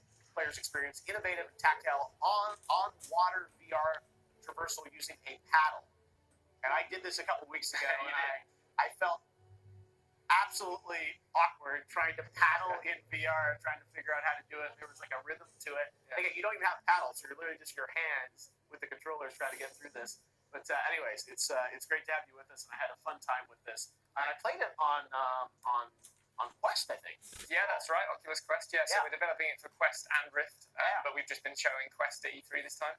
Yeah, and I got to say, I mean, Quest by itself is just such a phenomenal experience. I've been playing with it the past couple of weeks, and I played like Vader and Mortar. I had fun. I honestly, I thought it was more fun than the Galaxy's Edge part, the Spelunker's Run. Like, it was such an amazing VR experience. And Phantom's the same thing, that you take these ideas and then you do them in Quest VR. There's no wires, no restrictions. Yeah. Kind of compelling experience. So, tell me about, the idea of this stealth game, and how did you come up with kayaking? So, we knew we wanted to do a stealth game, and we knew that we wanted to do something that players could really get their teeth into and play for a long time. But at the same time, we wanted to maintain the total one-to-one immersion that you can get in VR. So a lot of times in VR, you'll have navigation is kind of abstracted, so you might have to push a button to teleport somewhere, or you might have to push a stick to move. And we wanted to try and find a way of letting you explore an environment really freely whilst staying completely one-to-one in control of your character, and the kayak was just a great fit for that. I worked up a bit of a sweat, honestly, doing this. It's like, when you're kayaking through this, it's a physical activity. Yeah, so that's it. We find people really get into it. It enables people to just be totally immersed 100% of the time because every movement that you're doing, your character is also doing. You're sitting down, they're sitting down, you're moving their arm, they're moving their arm. And yeah, we find that at first people put in quite a bit of effort like you were doing and like really work up a sweat. But you can also, you can really... I was working too hard. yeah, you can get into it, and we found people can comfortably play it for like, hours. Yeah, no, it's an interesting experience. So how much of the game is kayak? All of it. So yeah. So the environment that you're in, this is set at the end of the Cold War, kind of early 90s, and we're sending you into this flooded naval facility. So the whole environment is built to really support this gameplay. The kayak gives you this huge advantage, and you've basically got a single night to stop the rogue militia who are here and their evil plans. Wow. All right. Well, that's again, the fact that you're doing VR kayaking on Oculus, and again, there is gunplay. There's other elements to it, right? As people probably see in the trailer. And that was part of the fun is like you're kayaking, trying to find a place to throw the seafloor to, Yeah, absolutely. So we've got it's primarily a stealth game, but it's really up to you. We're trying to promote as much choice as possible. So the kayak lets you move and explore wherever you want. At the same time, you've got silenced weapons, you've got a sniper, you've got explosives, and if you want to go loud or go quiet, it's we want to get real meaningful depth in the gameplay. Awesome. All right. Well, we're looking forward to seeing more of it as it comes to life. You said coming to Oculus Quest and also the Rift, right? That's right, later this year. Awesome. And Dreams and Oculus Studios. All right. Thank you very much. Appreciate it. We'll see you soon. Much more YouTube Live at E3 still to come. And with all these shooters, it's a good thing we can respawn, since we've got Respawn Entertainment's project lead, Drew McCoy, with us. How's it going, Jay? How you doing? Good to see you. So I guess we're talking Apex, right? Yeah, it looks a little different today. It looks like it's like Sky from Genova. We'll get to that eventually. But we should talk a little bit about the news yesterday on Apex. Season 2 is coming early July 2nd, July right? 2nd, yeah. Exactly. So that's really exciting that that's coming to life. And you also announced someone new joining the family, right? Yeah, we got Watson, the tech legend. She's coming in at the launch of season 2. She's a really cool defensive character. Yeah. Pretty much Caustic is the only one we got right now that allows players to play really defensively. Yeah. And Watson, she's for like a more thinking, methodical player who wants to kind of be 2 or 3 steps ahead of the other squads. She can lay down these electric fences that will damage and slow enemies if they walk through them, as well as ping them on your screen. So really good for being aware of what's going on. And her ultimate's awesome. She throws down a pylon that will, it's essentially a trophy system. It'll destroy any incoming ordnance, and that includes Gibraltar and Bangalor's ultimates, and recharges your shield. So she's a really cool character. There's a lot in there. Yeah. All right. So season 2 is coming in July, and I wanted to actually ask you guys about Apex. It was such an amazing year when I saw you. I think it was back in January when you guys were just sort of first teasing the game that it was coming out, and then the live launch happened right then and there. Yeah. I know it's been probably a long year for you guys. It's been have a live crazy service 6 game like this. Yeah. With so much going on, but what did you guys? I mean, how do you feel about the game? And obviously, you had an amazing kind of launch, and now I think people just want more content from you guys. Right? Yeah, it's players are ravenous, and it's great. The game has been phenomenally successful beyond our wildest dreams. And so with season 2, we're really starting with getting that seasonal cadence down. We're putting a lot of cool stuff at the start of the season to try and give players some new puzzles to solve in the game, gameplay wise. Like we're changing up weapon balance, character balance. We're adding a weapon. We're adding Watson. So it's really a lot of meaty stuff for people to chew on. As well as just this week we started the Legendary Hunt event. We have a new elite queue for players to place in the top 5. We've got some skins to earn, some challenges and things. So we're really we're getting the treadmill started right now for content. Right, so many things happening that I think all the fans definitely want to see, and the esports stuff is coming online, right? Yeah, we'll be at the ESPYs in July, have a tournament there, and it'll be really cool.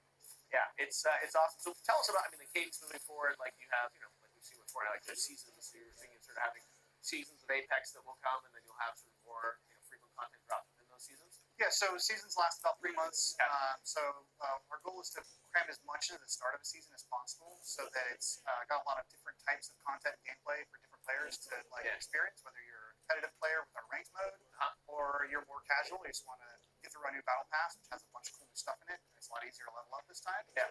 And then throughout the course of the season, we're looking at doing more events like the Legendary Hunt that's going on right now. All right, so we'll have lots of hunts. And in terms of the map and the world changing, how do you see that evolving each season? There's a little bit of tease at EA Play yesterday. If you saw that, not talking about it too much. Players keep their eyes peeled this month. There'll be more clues unveiled. Okay, so you think the map may start to change and evolve. Yeah, Kings Canyon, it's a living, breathing place. It's gonna grow. Are the Titans gonna arrive soon? Now we actually prototyped Titans for like 9 months in development of Apex. It never could work. At some point they gotta drop in or something, right? Maybe in-game event or something, right? I mean, come on, it's like all gang up to take down the Titans or something. All right, we'll see. It's pretty tough, but we'll try. Exactly. Well, you got your hands full, I know, with season 2, but again, not too far away, about a month out. And I assume as we get closer to July 2nd, we'll get to see a little bit. Yeah, we have a lot more to show in the next month. Awesome. All right. Well, Apex Legends, thanks for the update. Thanks for coming down from EA Play. Yeah, so you guys are way up in Hollywood this there. Is crazy. Awesome. It's fun, man. We're excited. The Xbox press conference, we're a half hour away from that, so lots of great news in there and more to come. Drew, always great to see you. Yes. We'll have to stick by because you guys have 2 games here. Yep. Star Wars Jedi Fallen Order, which you're going to see in the Xbox press conference right after Stig will be here with us. So we'll see you soon. All right, thanks, Drew. Well, now I swear I'm telling the truth when I say joining us is Sam Barlow. Sam, good to see you to talk about all things telling lies. We are excited about this game, and you've been very, very coy about it. We haven't seen much. We've seen a trailer. Sam, many years ago, did First Story, which was nominated for a bunch of awards at the Game Awards. Everyone's been wondering about this next project that you have coming out. And we're getting closer to release, right? Very close. Very close. Okay. I have a date very soon. Okay. Final platforms. You can wishlist it on Steam right now. Okay, fantastic. But, yeah, we're getting there. So, you operate in an interesting space, coming out of sort of the being a game developer, but live action stuff is something that we remember from way back in the day. You kind of brought it back in a really cool way with First Story, and of course, telling lies. So, for people that may not be familiar with it, tell us a bit about what is telling lies. What was the kind of experience people are seeing? It's like, oh, is this an HBO show? No, it's a game. So. Yeah, I mean, what I did with Her Story was took the idea. In a normal video game, you explore a big 3D world, right? And that is the gameplay. In Her Story, you were exploring a database full of video. So we took the idea that in games you often have like all this story content, audio logs, diary entries, stuff like that. What if we took all the exploratory gameplay and applied it to the story? So you actually get to explore and get to grips with the story, uncover the subtext, the secrets, and find your way around. And Telling Lies really is... It's kind of the open world version of that. It is this huge game where, as you can see on the screen, it's a first-person game. You are this woman who has stolen a hard drive from the NSA, which is full of secret footage of the intimate lives of these 4 characters. And you're going to get dropped into these clips, and you can then scrub around and explore. And you're trying to figure out what the hell is happening, who's talking to who, what has been going on, who is telling the truth, who's telling lies. And slowly, as you immerse yourself in the worlds of these characters, you kind of put together the story and kind of uncover the truth of what's actually happening. Who are you as the player? So you are this unnamed character who at the very start you see her kind of race into this Brooklyn apartment. She has this stolen hard drive. She plugs it in, and then the camera and your game camera merge, and you spend the whole game in her POV. You have like 6 hours to go through this database, and so you'll be going to build this. This is gameplay. Is what we're seeing. Everything here this is how the game works. Okay. So you'll see people say things, and you'll pick up on certain words or phrases, and you will use that to jump into other clips. And so kind of like a detective, you're noting names, places, characters, turns of phrase, and you're constantly kind of digging into this footage to infer what the hell is happening. Can I get it? Is there a hint button? No. I think the thing that was beautiful about Her Story was it was an incredibly free game. Yeah. It genuinely said you can do anything, go anywhere. Like you could see any part of the story content within your first 5 minutes. Yep. And it was very trusting of the player. And Telling Lies even more so. We had like 10 hours of footage. Yeah. There's this story that spans 2 years. You can follow any lead that you think is interesting, and your curiosity will take you wherever it will. We're not going to script it. We're not holding anything back. It's entirely up to you to just explore this thing. And then everyone will have a bit of a different experience, I guess. Yeah, you bring your own subjectivity to it. You have very different interpretations. When we've been testing it, we found we basically have 4 main characters, of which Angela here is one. Yeah. And we found that people kind of will gravitate towards one character maybe and then kind of build the story around them. So you tend to have this very interesting personal experience. And then when we let people loose to talk about it after the playtests, everyone would have like a totally different take on what they're seeing. Oh, did you see this thing? That implied this. So most people, when they play it, you're not just going to see all that 10 hours. You may see pieces of the footage. Yeah, I think we found people were sticks for 30 to 40%. Okay. on a given playthrough. All the more reason to go through again, right? But it does, obviously, the story kind of evolve as you go through it. We just find clips and go deeper down rabbit hole, I guess. Yeah, there is a big story. Your main question as a player is something terrible has happened. There is a reason this is going on. Yeah. What was that terrible thing? Why did it happen? And then beyond that, you're kind of understanding these characters and their lives, what led them to this point. Wow, well, it's such a cool and different style of game. That's what I love about E3 is we have so many different styles of games. The fact that you're doing full motion video, but in a different way, in a very accessible way, right? Where it's like you can just click through and have your own experience, and with amazing actors and you directing it, it's such a different experience. And, I'm glad to hear it's close. So we'll hear more soon on when it's coming out, right? Very soon. Yeah. Awesome. All right, well, Telling Lies, as you said, wishlisted on Steam, and more news coming soon. Sam, always great to see it. Thanks, Jeff. Thanks, John. All right, well, we are nearing about 20 minutes until the big Microsoft Xbox press conference at the top of the hour, right behind me here at the Microsoft Theater. Thousands of people are inside there, the home of the Game Awards, and we are so excited to see what Xbox has in store. It's going to be a pretty special press conference with some special things that people are hinting about online, but I think it's going to be a really nice day for games, what Xbox has to share with us. So that'll come up at the top of the hour. But to tide us over, I think we could all use a little pick-me-up from everyone's friends Samuel L. Jackson and Myth. Here's the next chapter in the adventures of Shaft and Myth. Every now and then, Myth, you got to step out of the safe zone, jump right into the storm of life. But you're not going to get many dubs like that, Shaft. This is where people meet face to face, man. Zero barriers, zero rules. Now, you lucky to have such a badass motherfucker teach as me. Cool. So do I get like a Shaft skin or something now? Man, you ain't getting shit till you start talking like I talk. Some more F-bombs. Not just about saying motherfucker all the time. It's about swagger. You dig? I dig. Now say, I'm a bad motherfucker. I'm a bad motherfucker. No, bad. I'm a bad motherfucker. Good. Now say, damn, girl. You fine as hell. Damn, girl. You fine as hell. Not bad.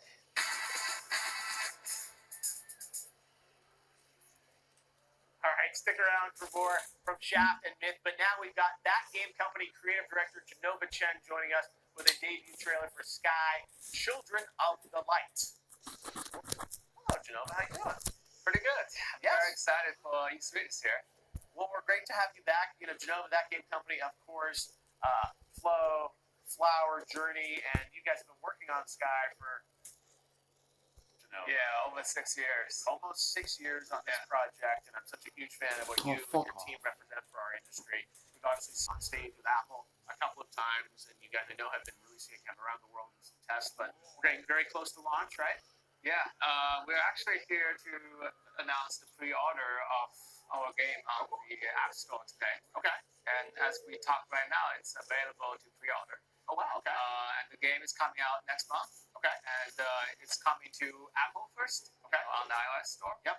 But it will come to other mobile platforms like Android and PC and console eventually.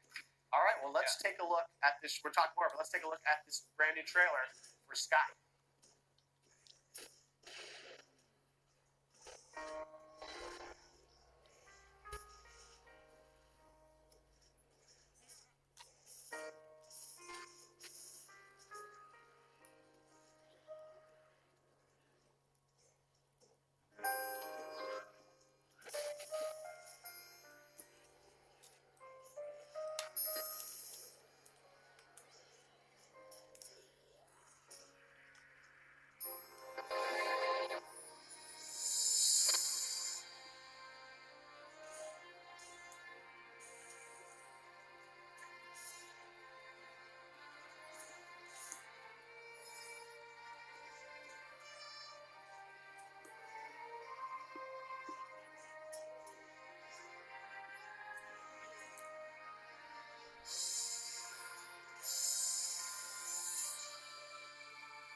right, Sky coming in July, just like you said.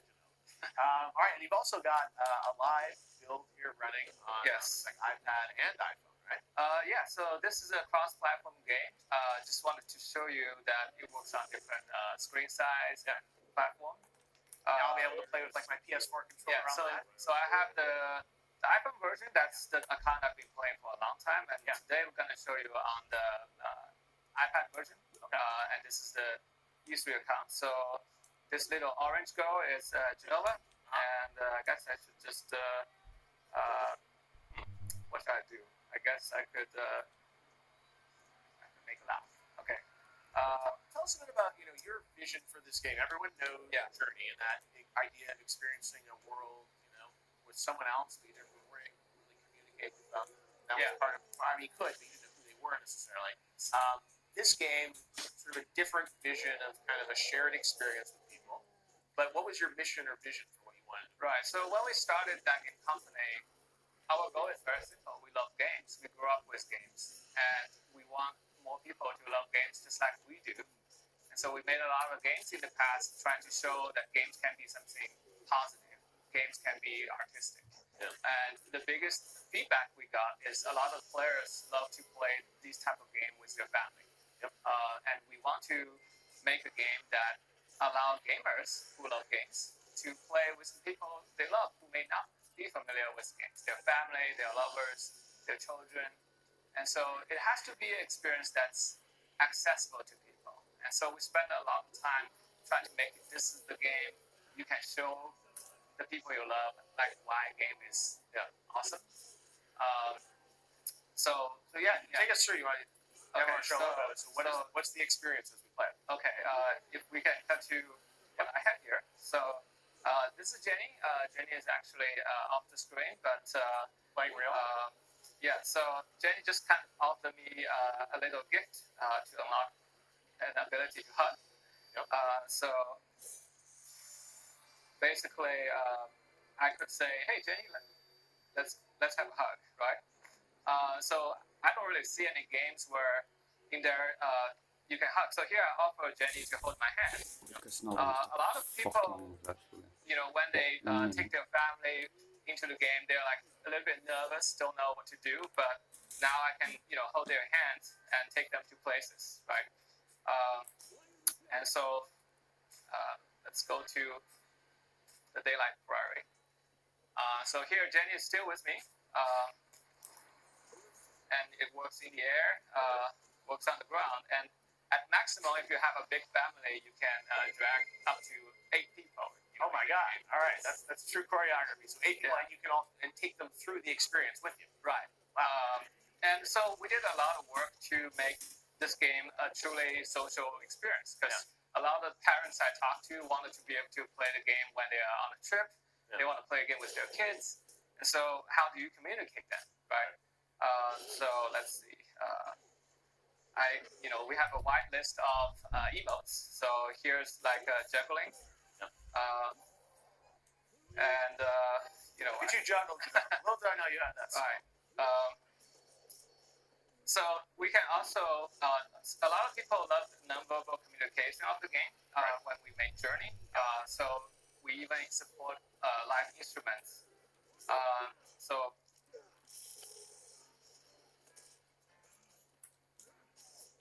Live playing and everything. And I know it's also, there's an idea also that you can kind of give things to people in the game, right? The idea of like sharing things. So tell us a bit about that. Yeah, so this game is on mobile first, so we have to make it free. Most of the games on mobile are free. And so a lot of the monetization on free games are, rather aggressive, but we are a game for family. And so we spend a lot of time to figure out how to make the game that, doesn't give you this, kind of predatory feeling when you actually spend money in the game. And so in Sky, most of the game is about giving. And if you are spending money, you're spending money on the people you love. And I think that's something we can, that will not ruin the emotion of the game. We all like to give gifts. Right? Awesome. All right. Well, Genova, thank you so much for giving us a sneak preview of Sky. Okay. People can pre-order it now, as you said, and it'll be out in the App Store in July, right? Yes. Awesome. All right. Well, thank you, Genova. Sorry we had to rush you, but we'll get much more to play very soon. And now we interrupt your programming for a special report from Jacksepticeye. Top of the morning to you, Jack. Hello, all you E3 goers out there. I'm that screaming, swearing, yelling Irishman that you're all sick of seeing. I hope you're all having a wonderful E3 time, the video game Christmas time of year, especially you, Jeff. Looking beautiful as always. I'm here to bring you the Jacksepticeye E3 weather forecast predictions for 2019. As you can see, we have a lovely forefront of gamers coming in from the east. My personal favorite prediction for this year's E3 is coming in from the west from From Software, who are apparently going to show us off their new game, which a lot of people are talking about George R. R. Martin and Snow and Norse. I don't know. We don't know a whole lot about it, but I'm hoping to see a lot of it. I was very much looking forward to this Big Daddy Sony storm moving in from the south with a lot of talk about the PlayStation 5 and some new information that were going to come in from this. But the storm kind of just disappeared and didn't show up at all. Lastly, I'm very excited about the Hurricane Cyberpunk 2077 that's going to show up. Last time it showed up, it swept gamers up in its winds of hype. It kind of just swept up journalists first, and then the public gamers kind of got swept up a little after that. So hopefully we can all get swept up in the winds this time together. And that does it for my absolutely awful E3 predictions for this year.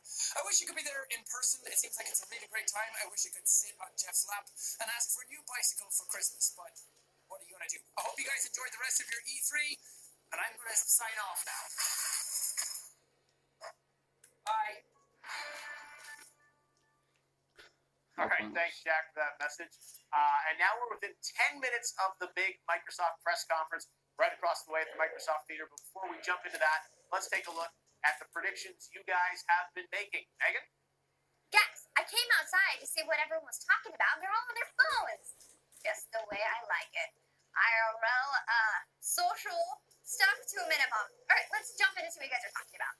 Terrence, man of the people. He's in a sea of people. I hope everyone is wearing sunscreen and deodorant. Sean, calling in now. It'll be called Xbox Mercury. Ooh, let's get that going. Send me some tweets. Hashtag YouTube E3. I want to know what your guys' predictions are. Scarlet is a shade of red. Mercury is red. Maybe. Happy E3 Xbox Day. Can't wait for Halo Infinite, Gears 5, and Cyberpunk. Definitely. And PTK wrote this beautiful tweet. I'm going to say it a little dramatically. Today, some of us will walk away even more excited, and some may not. Either way, today, the video game industry gets to remind us why we love gaming. I love that. Loving all these bold predictions. Everybody stay with us, because after the press conference, we're going right back here to discuss exactly what happened. So join in on the conversation. Tweet us during the press conference using the hashtag YouTubeE3, and back to Jeff.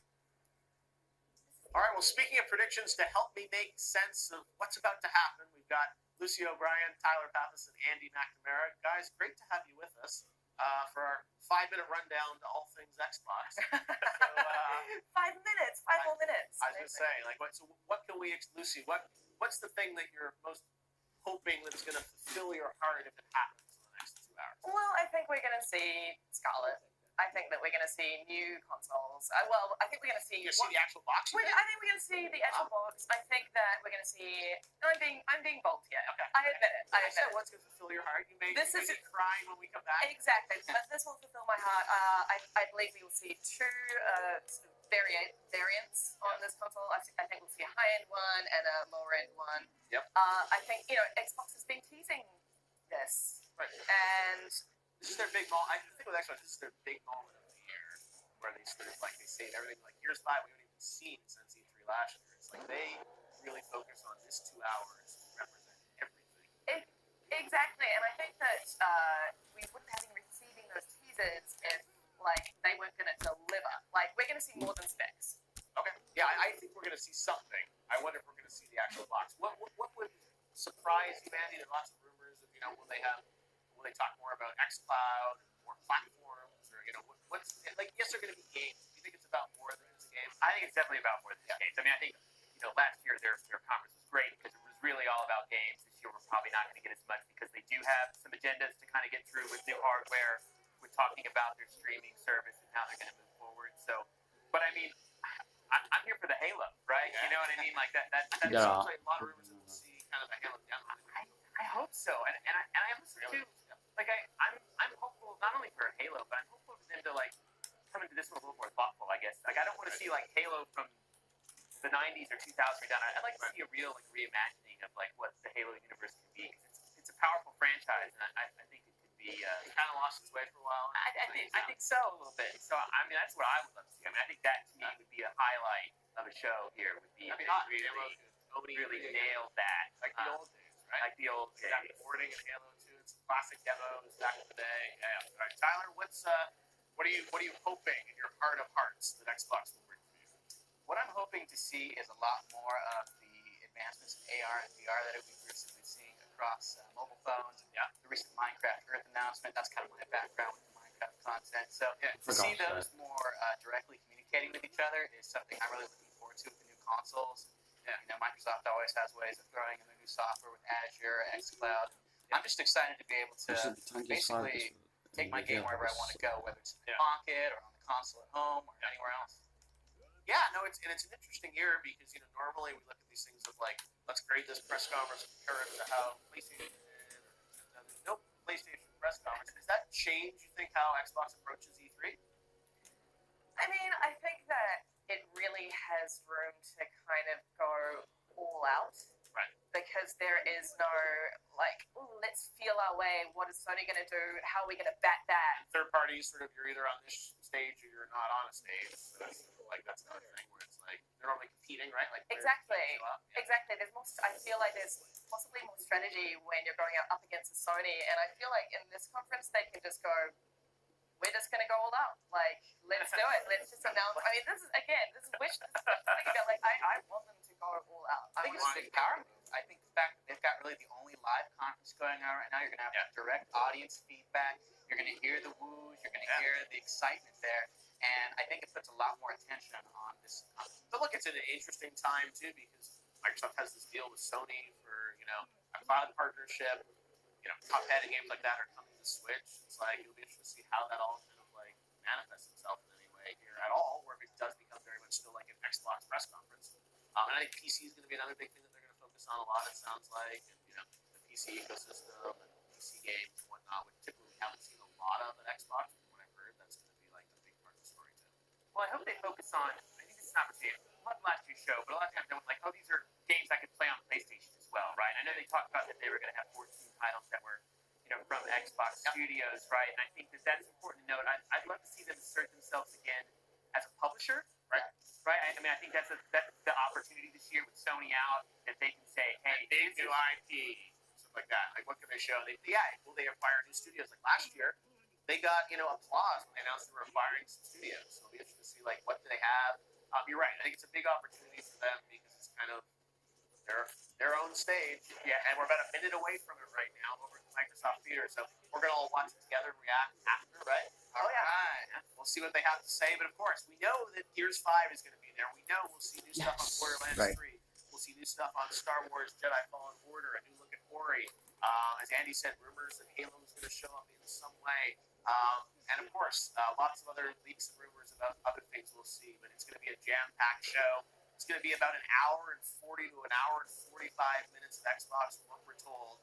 And it's happening right here at the Microsoft Theater. We've got full, uninterrupted coverage here live on YouTube. And then right after, we'll be back to react with our panelists to everything that Xbox announces in the press conference.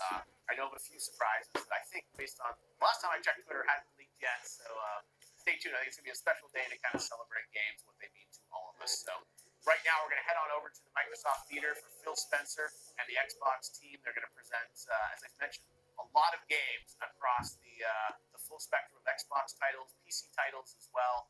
And then we'll see what the fan reaction is. But, one thing is we saw earlier with Phil Harrison here, Microsoft has xCloud, which is their streaming strategy, which we're hopefully going to hear more about as well. That's the idea of being able to play an Xbox game on your console. Here we go. Check it out.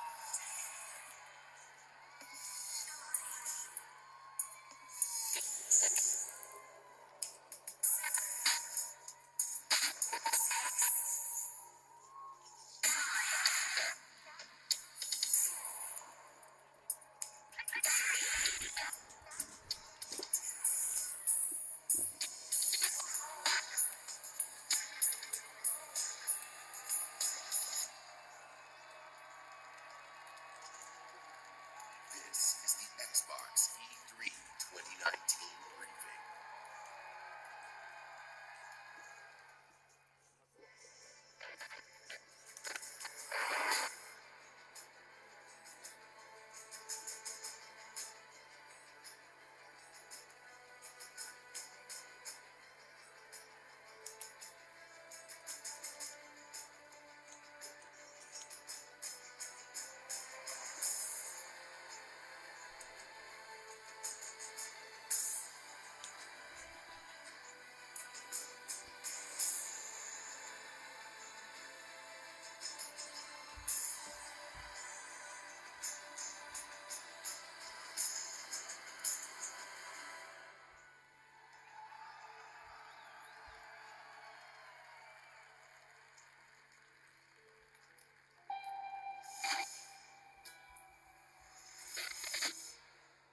The corporate model is the oldest and most efficient structure history has ever shown us. Scheduled scarcity is a premium feature of colonial life. The colony must never lose faith. That is what the war provides. Security in a senseless and chaotic world. This is Halcyon, the furthest colony in the galaxy, proudly owned and operated by corporations. Everything we have, everything we are, we owe to them. They are always with us. No one has ever gone against them. But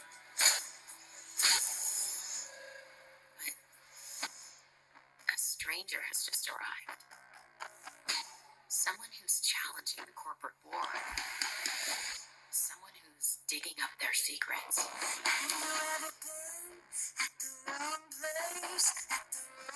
Someone who could be a villain.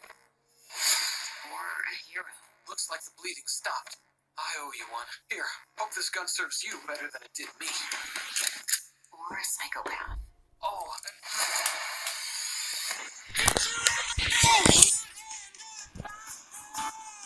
My time to shine.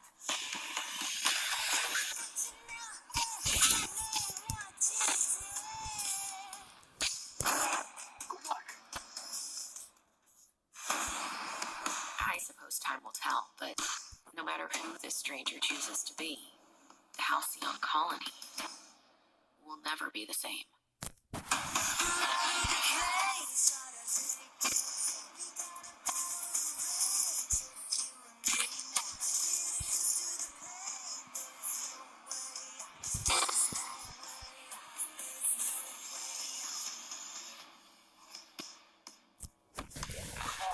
All their lackeys, they're all a bunch of swine.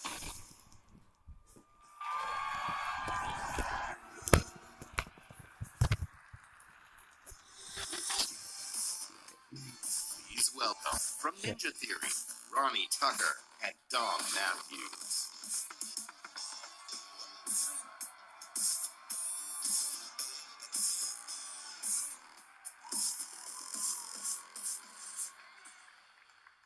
At E3 2018, we announced that Ninja Theory had joined Xbox Game Studios, a move that has given us an incredible boost in achieving the creative ambition of our teams. We've started work on a number of new games at the studio, and in the near future, we'll be sharing details on all of these projects. When we joined Xbox Game Studios, we already had a very exciting game several years in the making, and we're happy to return to E3 to share this with you. As creative director, I'm stoked to be here to share our new game with you guys. It combines two of my gaming passions, third-person action combat and competitive team multiplayer. Our technical alpha is kicking off in just a couple of weeks, and we'd love for you to sign up, get involved, and tell us what you think. Or if you're here at E3, come and join us for a game. I really hope you guys like it. Check it out. This is Bleeding Edge.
This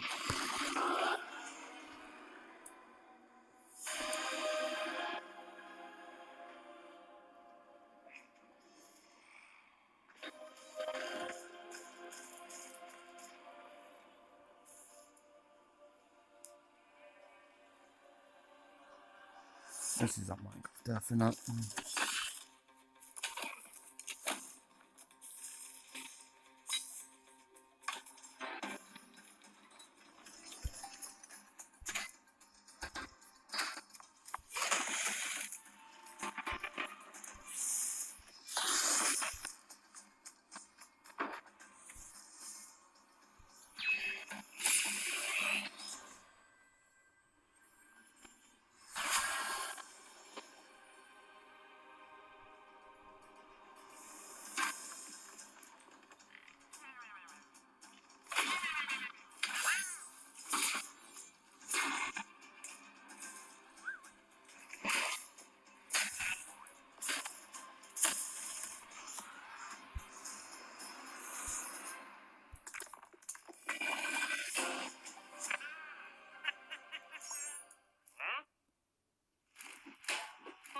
And that point is what?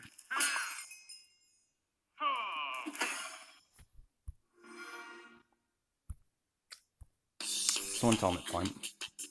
Please welcome the head of Xbox, Phil Spencer. Oh, for God's sake, Gears 4, man, just 5, just show it, man.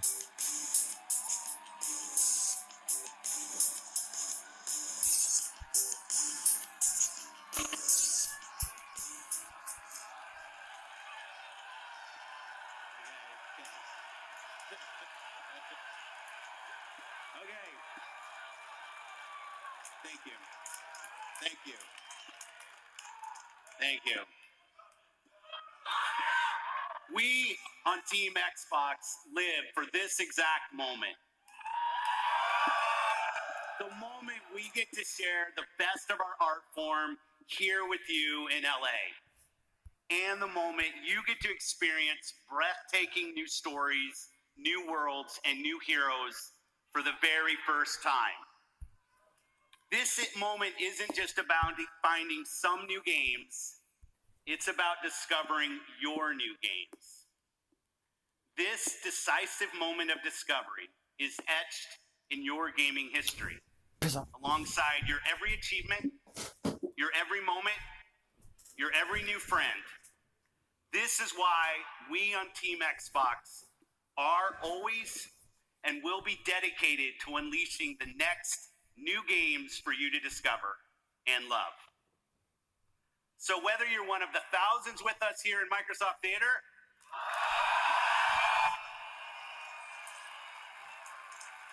or one of the billions around the world who play games, welcome to E3 2019.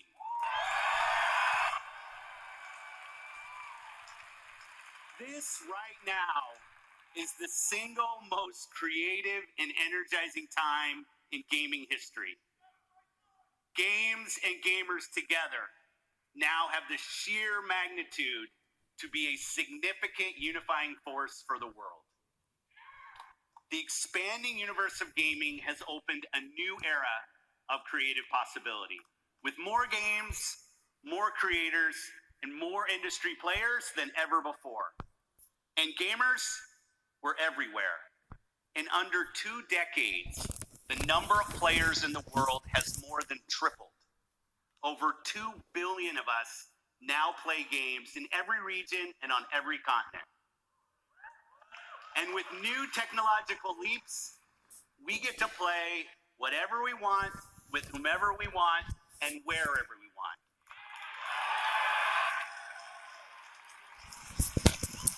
On Team Xbox, every decision is guided by our belief that gaming is for everyone. My team and I are single-minded in our resolve to bring everyone the games they want, to connect everyone to play with the friends they want, and to empower everyone to play wherever they want.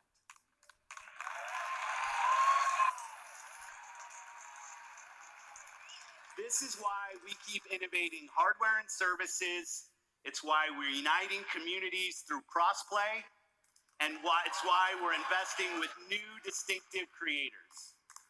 Above all, gaming is for you.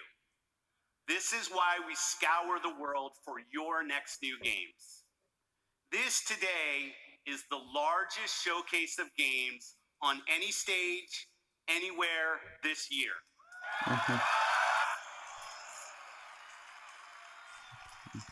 Today, from the thousands of games in development across Xbox One and Windows PC, we're highlighting 60 games for you,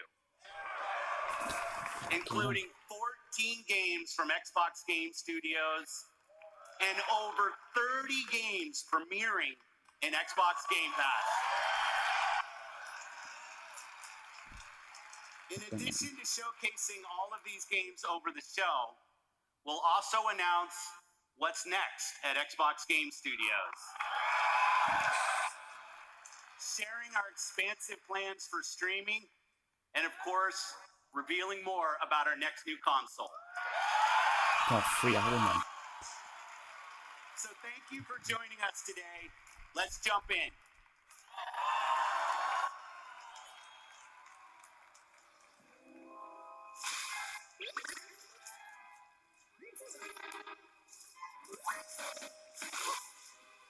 Okay. That's awesome. Sorry about that.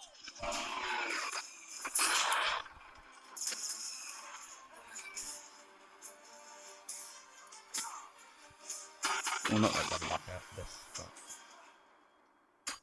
Hey! Who are you? Hey, all you. Got a name?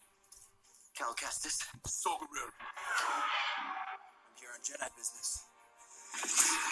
Jedi indeed. Not all of them.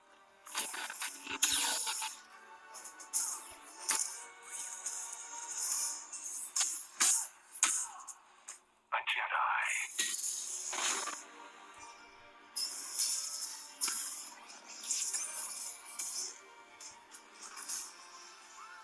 We have to stop them. That's the plan. The Jedi are not yet lost. Hope is not yet lost. Look cool.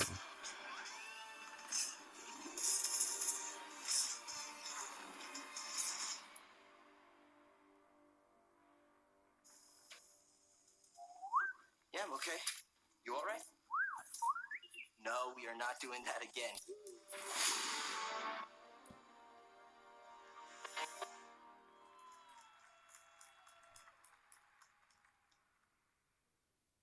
World premiere.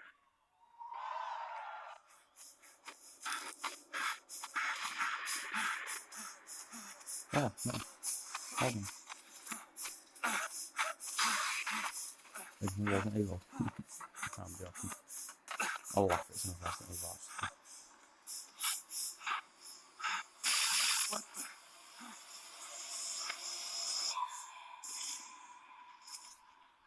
Okay, that's pretty short. Peter Shannon, a 9-year-old boy went missing on Saturday. This afternoon, the authorities are organizing a search in the Black Hills Forest. Okay, Bullet. Let's find this kid. Just turn them on. Wait up, Bullet! Bullet! As long as we can get any dog meat infected or something like that. Okay.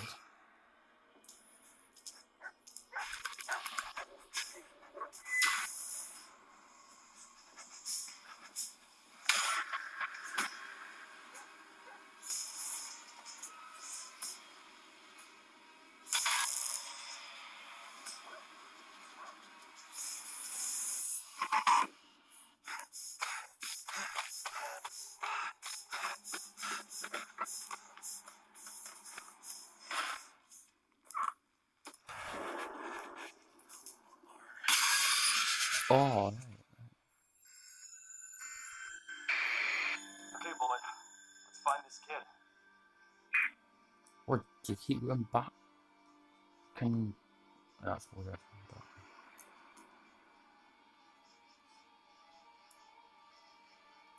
Search for next star or something, I think.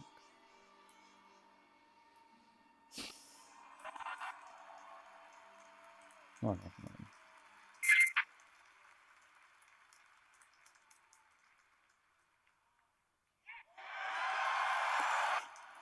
Why do we keep hearing that every time the title comes on? The title mention? Eh? Same trailer? I don't know.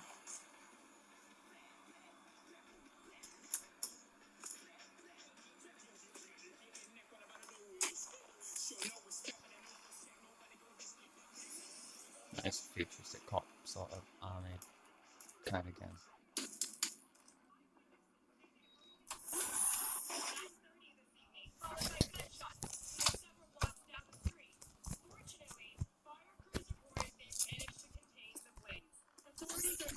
My man, you made it. You blowing up all over the news. Are you alone? I just want the money. You got the chip? All right, start her up. Why don't you go to the bathroom, wash up? We're gonna be with you in a minute. Oh, come on, man. Your neck, it's a mess. While hotel security has yet to comment, we do know the suspect seems to have fled the scene.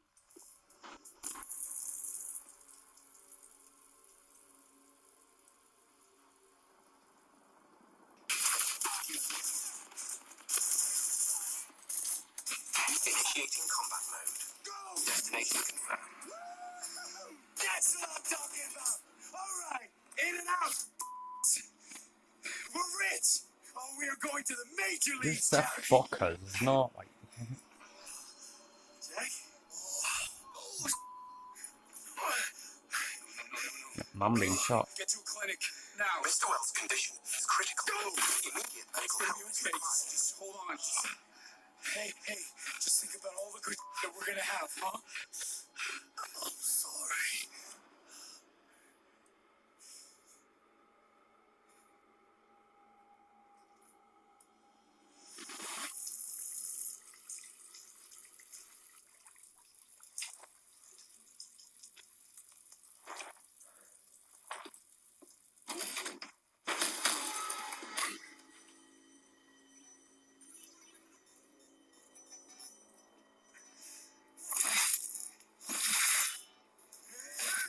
Why is that turn again or some crap?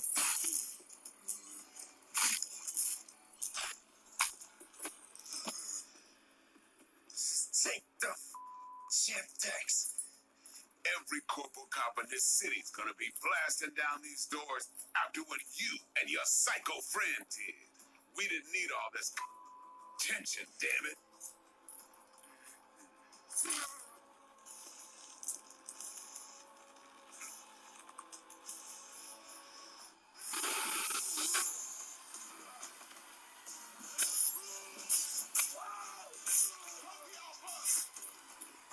Good day.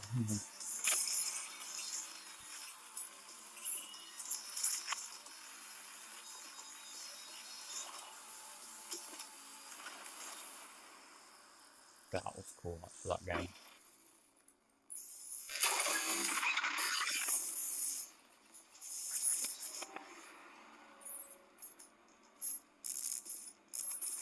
Wake the up, samurai. We have a city to burn.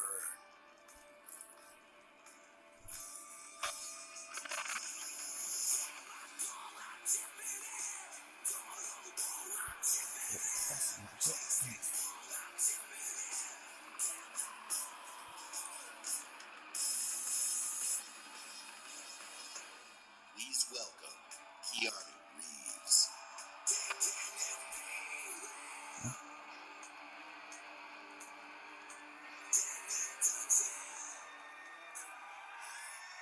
How's it going? Hello, Los Angeles. E3. Yeah. All right. Good to see you. Thank you. All right. All right. I gotta talk to you about something. We gotta talk to you about something. CD Projekt Red. Cyberpunk 2077. All right.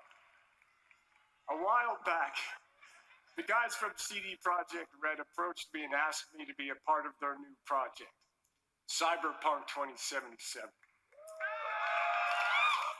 They were going on and on about how they'd create this vast open world with a branching storyline, how you'd be able to customize your character through in-game choices. And it's not something I knew before, but I was excited by. And I'm always drawn to fascinating stories. Cyberpunk is set in a metropolis of the future, where body modification has become an obsession. You play as an outlaw, an enhanced mercenary working in the sleazy underbelly of the city. Yeah. Okay, but let me tell you, Tired, man. the feeling of being there, of walking the streets of the future, is really going to be breathtaking. You're breathtaking. You're all breathtaking.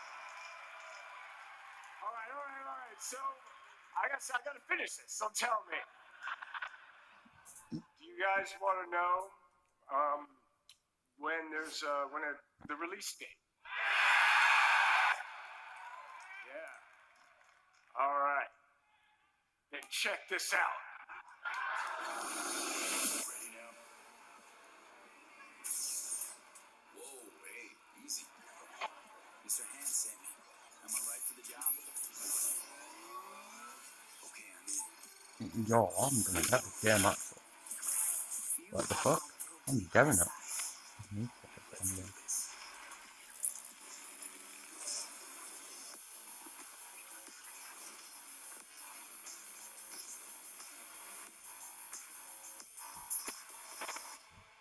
It's a nice game as well, actually.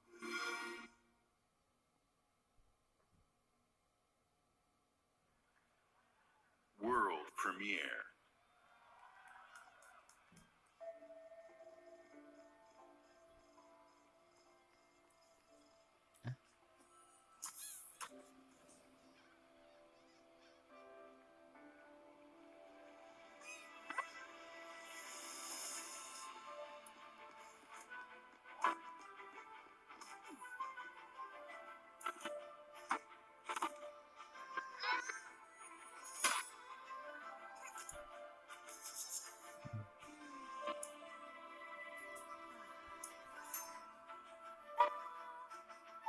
Honestly, I just want PS5 mate. It's not what I need.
Oh.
But it's already revealed and it's already out of tabs.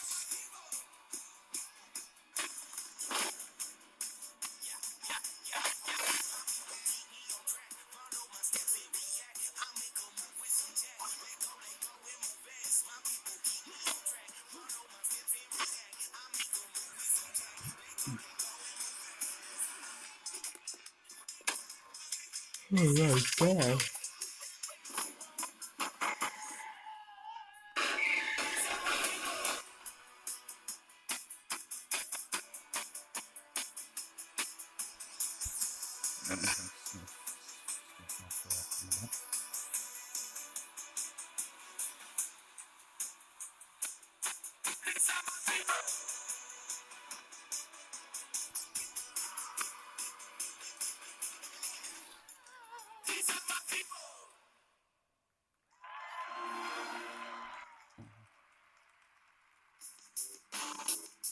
Please welcome Head of Xbox Partnerships, Sarah Vaughn.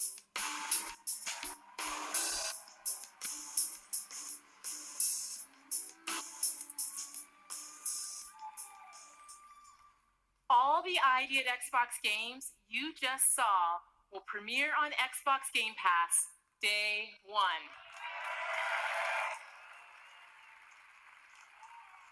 At Xbox, our passion is to help you find and play the games that you love through creation, curation, and discovery.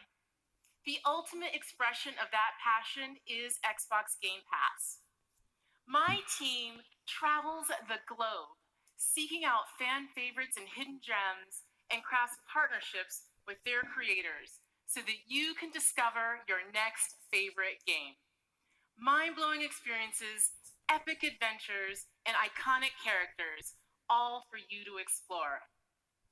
It has been awesome to see the record-breaking success developers have had in Xbox Game Pass, introducing their games to new players and creating lifelong fans. Since launch, we have tripled the number of partners in Game Pass, adding more games from more genres, platformers, RPG, adventure, sports, puzzles, and more every single month. And of course, every Xbox Game Studios title you see today will premiere in Game Pass day one.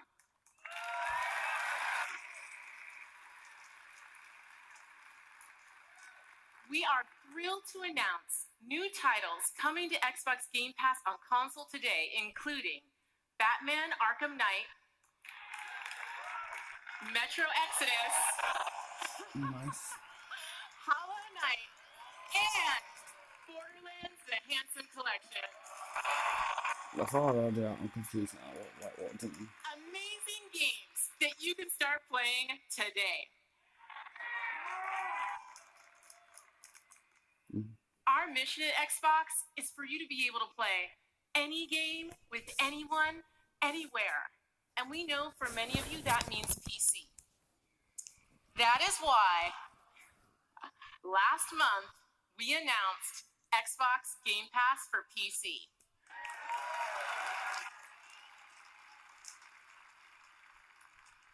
Today, the Game Pass journey on PC begins.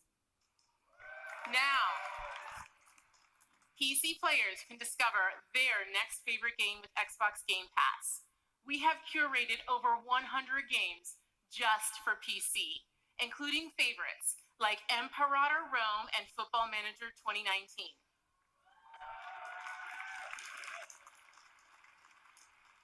And for the first time on PC, starting with Halo Reach, the entire Master Chief Collection. Let's see a Reach one.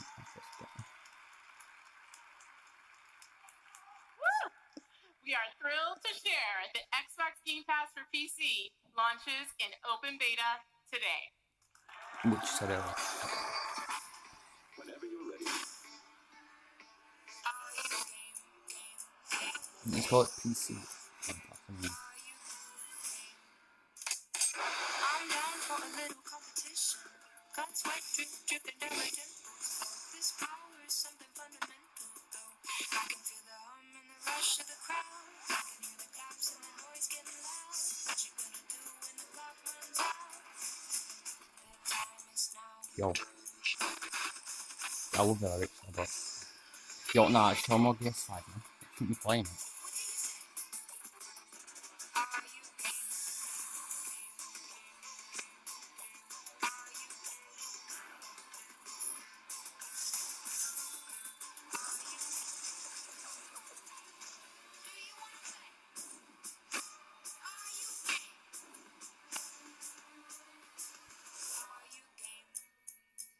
Yo, why this show tuned about 1,000 times?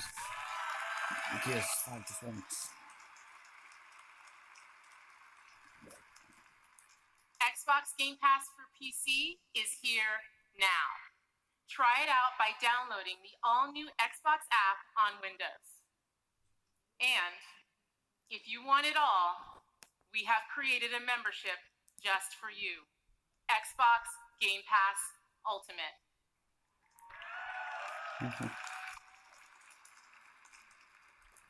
You get everything.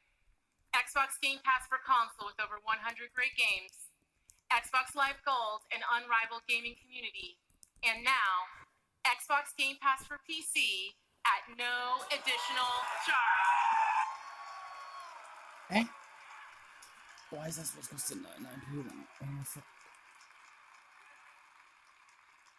And because it's E3, everyone can jump in and play today for $1. Now go discover your next favorite game. World premiere. Just show me PS5, please.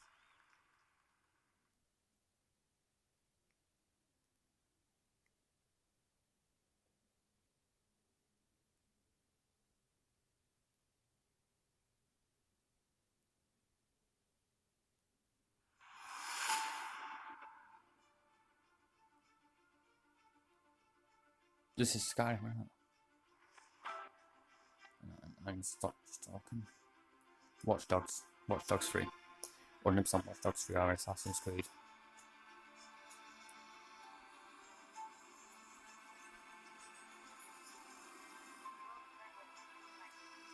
That's Senua Santos.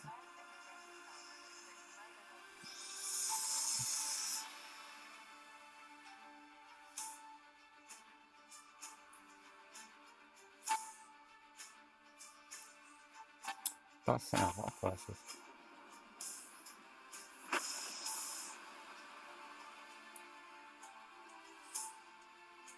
I don't just I don't know. I don't know that's Assassin's Creed, I don't know.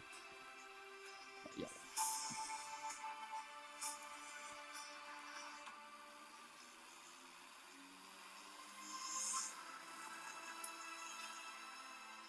Yo, this game is real.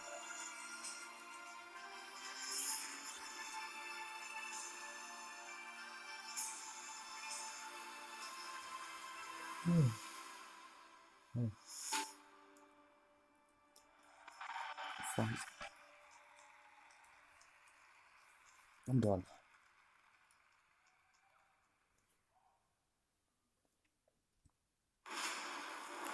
Someone shall give fire and slap him.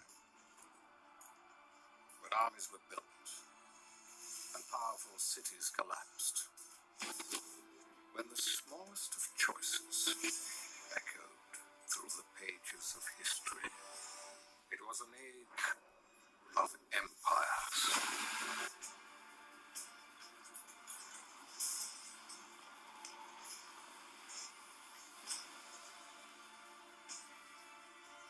Okay.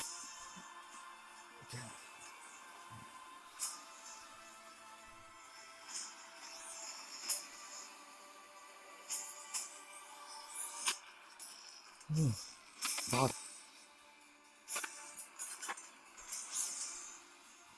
Looks like you're a monster. I can't be asked. Come on, GS5. Please just GS5, man. Racers? I see you at Donkey's Age. Welcome to beautiful Colorado, home to the Purple Mountains Mastigy of the Rockies. Hike through colorful canyons, get up close and personal with a wild and woolly wildlife. Sample home-cooked delicacies. Eat where the locals eat. Visit Colorado Springs. There's so much to see and do in this post-apocalyptic winter wonderland. Meet new people. Make new friends. Colorado has colorful characters and friendly faces everywhere you look. See our beautiful airport. And don't forget to pick yourself up a nifty souvenir. So don't be shy. Colorado's waiting for you. First round's on me. First round's on you.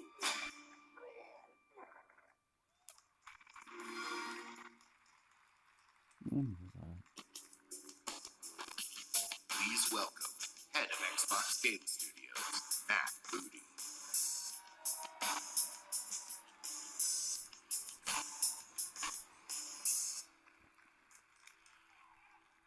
Games are at the heart of our mission. Over the last year, we added 7 new game development studios to Xbox. It's fantastic to see some of these studios already sharing new games on our E3 stage, and there's more to come. I have the privilege of working with some of the best studios around the globe. And for me, great studios are about people, teams, and ideas. Our success comes down to one thing: creating great games that players love. And great games come from great developers. That's why I'm honored today to announce that joining Xbox Studios is Double Fine Productions. Never heard of them. Double Fine has been a beacon of creativity and spirit in game development for almost 20 years, with classic games like Psychonauts, Brutal Legend, and Broken Age. I'm looking forward to Double Fine joining I've Xbox already said and 3 out seeing of 20 years. what we create together. Please join me in welcoming the founder and president of Double Fine Productions, Tim Schafer.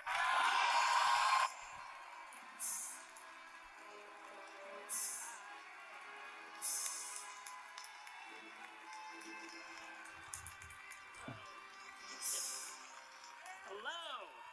Thank you. Thank you so much. And thank you, Matt. We are so excited to be joining Xbox Game Studios. And I'm here to personally reassure you, Matt. I don't know what you've heard, but I'm a team player. Whatever you need from Double Fine, we'll make for you. Halo stuff, Forza stuff, Excel stuff, whatever you want, we are there. Yeah. Tim, we just want you to make great games. Oh, that's such a relief because I was totally lying. Now stop In that dragging case, it we on, brought a man. brand new trailer for Psychonauts 2. Take a look if you dare.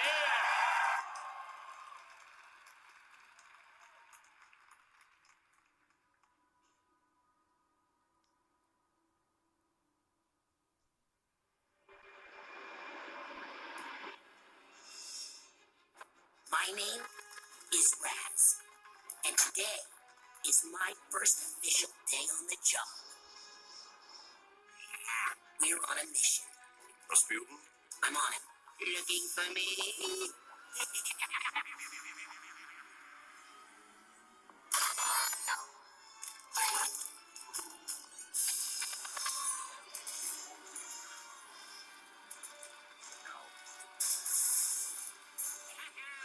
Mia, the mission is falling apart. We've lost control of Loboto. I put the old egg in the box and the basket in the basket. No, I won't tell. I won't tell anyone. I promise. No, please. What the fuck is this?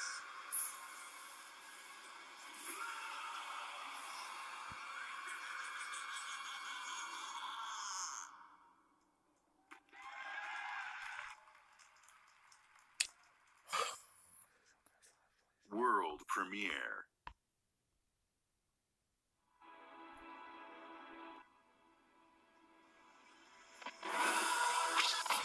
Oh, it's essentially Gears 5, man.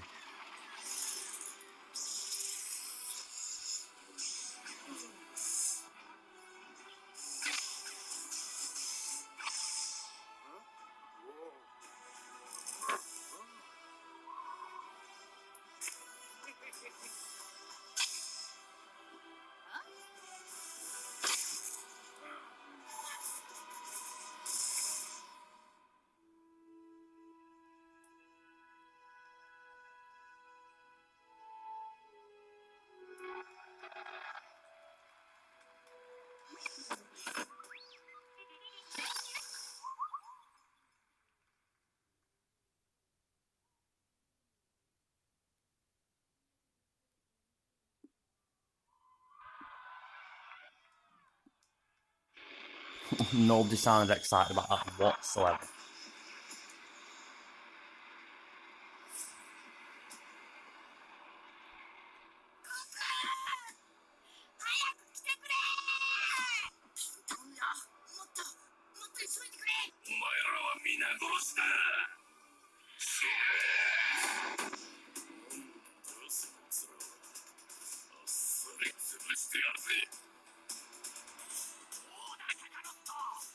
I'm not racist, but why is it not English? I mean, I can't understand a word.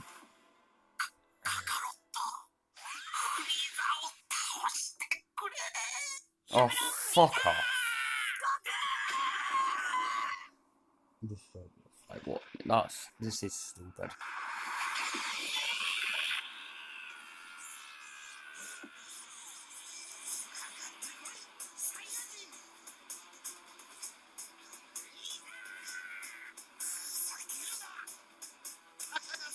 It's literally what it fucking sounds, doesn't it? It sounds like they're fucking having sex.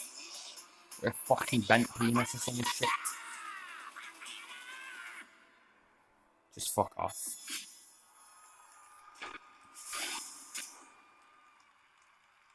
That were retarded.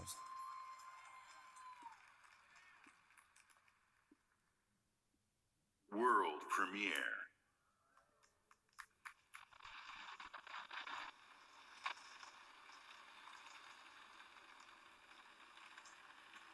You don't even think Sugar's like OC3 and slap someone if that's all I'm gonna saw there. I have a surprise for you. Okay.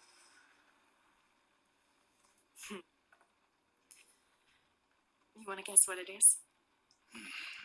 This is an outfit for a newborn. You bought it this morning. You wanted to surprise me. I'm sorry. You're pregnant. You know? I know because you already gave it to me. This has happened before. What are you talking about? What's going on? Someone is coming. He's going to hurt us. He says you killed your father. I need to know what happened. Why are you doing this? My father died of a heart attack. No, I didn't have anything to do with. Any second now, he's going to knock on that door. Help me. This isn't happening.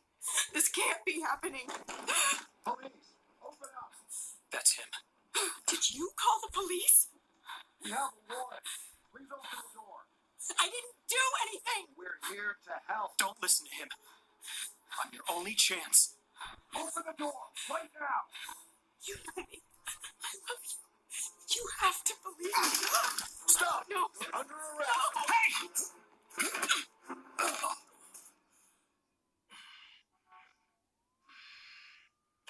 You're home.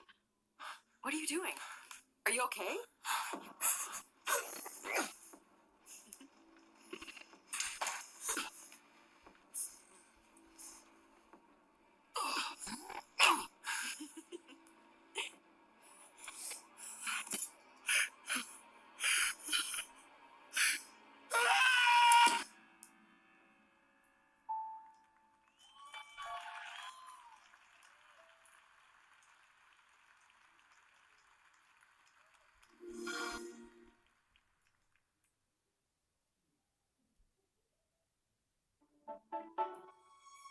For fuck's sake.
Oh, we're gonna put something in.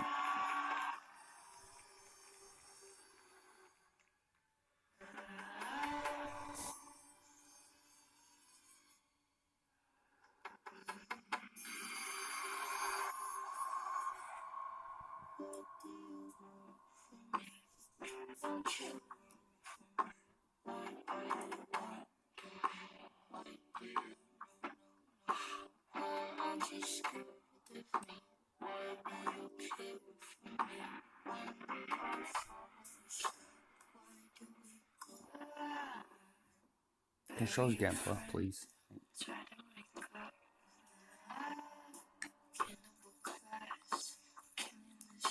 So why is it like a zombie game? I know Moon's Chimera is not actually related to North Chimera.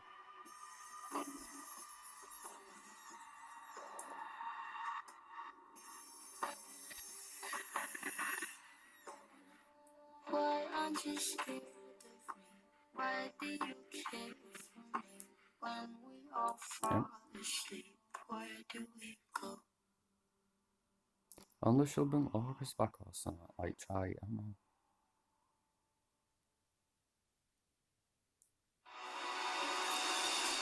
From the Coalition, please welcome Right, to the yes, studio yes. head, Rod Ferguson. 1 minute. I should probably say okay. Thanks, everyone. We're excited to announce that Gears 5 is releasing on September 10th. And if you want to play 4 days early, you can with our Ultimate Edition or membership in the newly announced Xbox Game Pass Ultimate. With Gears of War 4, we wanted to earn your trust. But with Gears 5, we want to push the envelope by doing new things never seen in a Gears game before. And we'll tell you all about it this summer. In July, join us for our Versus multiplayer tech test, where you'll be one of the first to play our all-new competitive game type, Arcade. In August at Gamescom, go hands-on with the all-new Horde mode and see how character abilities can turn the tide on the battlefield. In September, we return to the biggest Gears campaign ever, where we'll explore more of Kate's harrowing journey and celebrate our launch on September 10th. But what are we talking about today? Today, it's a brand new way to fight the swarm. In Escape, you play as one of 3 hive busters. You and your squad infiltrate the hive, plant the bomb, and escape with your life. Because we all know that best defense is a good offense. It's everything you love about Gears, turned up to 11. Right, good.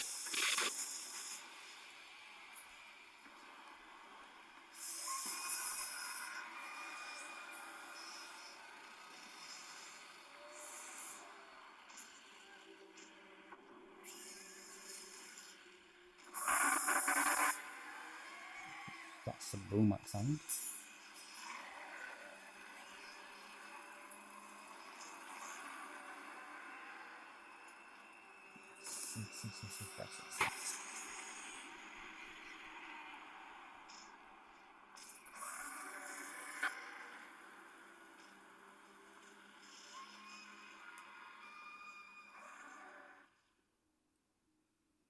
They attacked, and we lost everything. Everything except the need for revenge. This might look like a surrender, but it's not. It's an invasion.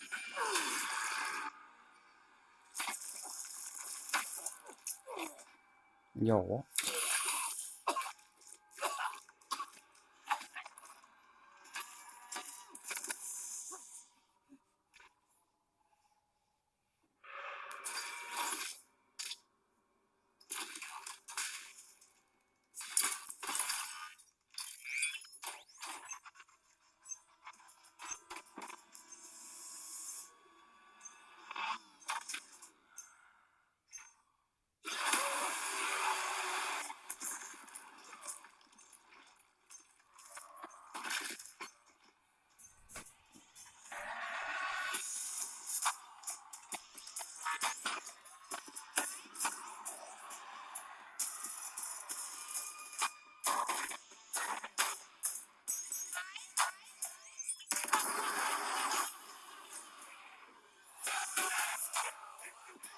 I've been coming to run a while ago. Yo, that slumps. But I hope you can do this again.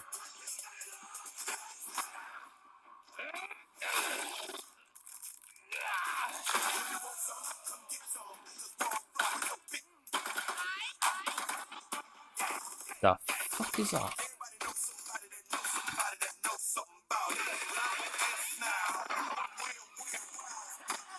Yo, light lancer sound.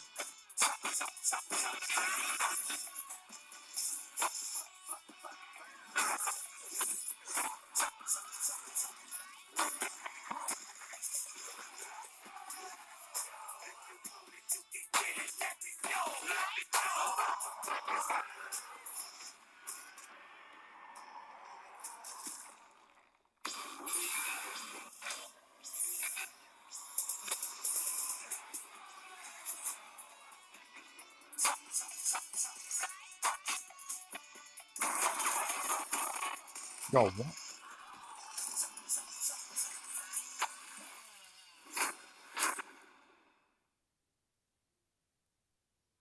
Wait, is that mod?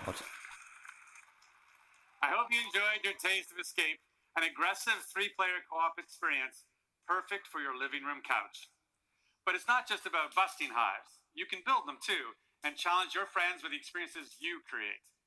And tonight, join me on Mixer as we challenge these 3 WWE superstars, Xavier Woods, AJ Styles, and Tyler Breeze, to survive a gameplay deep dive from right here in the Hive. For those of you at home, for the next 2 days, you and your friends can play in select Microsoft stores. So good luck out running the Swarm, and we'll see you on the leaderboards. Oh, and for anyone who pre-orders or plays within the first week, we've got something special just for you.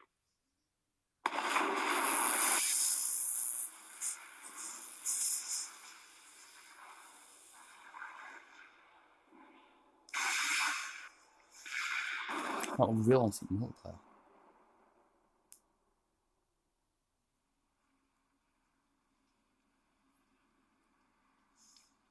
Campaign. This is campaign. Poor Carmine. Yo, what the?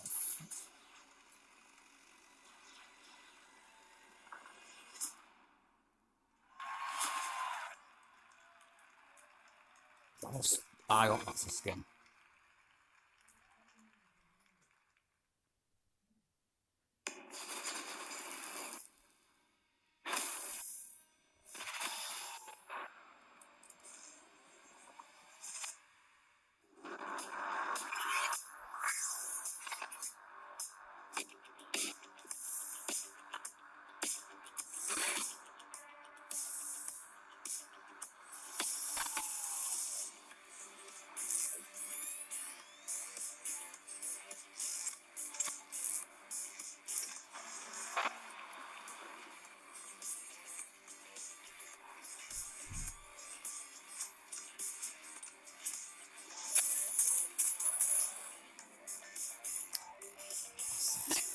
Oh, that one's going to get side.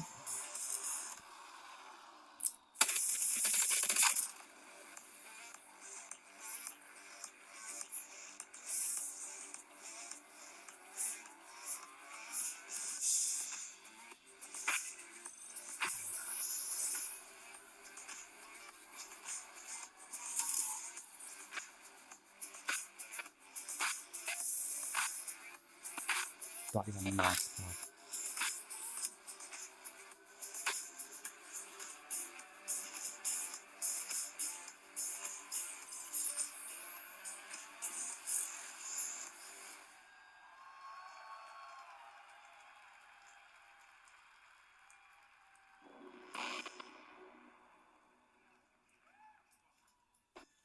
Oh, this is Dying Light 2 actually. Yes. My father Yeah, saved no, I my love this game life. as well. He told me never to forget who I am, where I come from. But in this place, nobody even wants to know my name. Getting attached is deadly.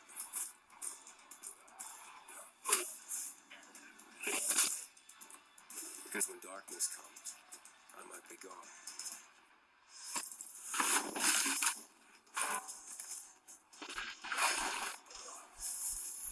Yo. The virus tore society apart, but I won't let it turn me into an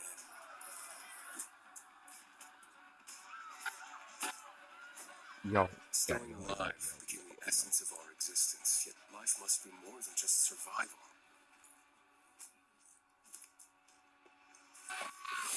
Every day the disease tries to crush us and make us forget who we are, but I keep fighting. Yo, I'm good with my love song this one. My name is Aiden, and I am infected.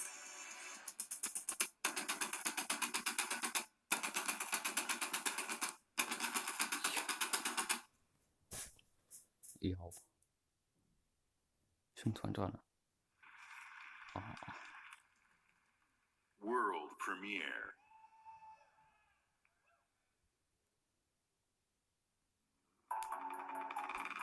That whole thing. Anyway. Actually. Don't know what I can't what doing.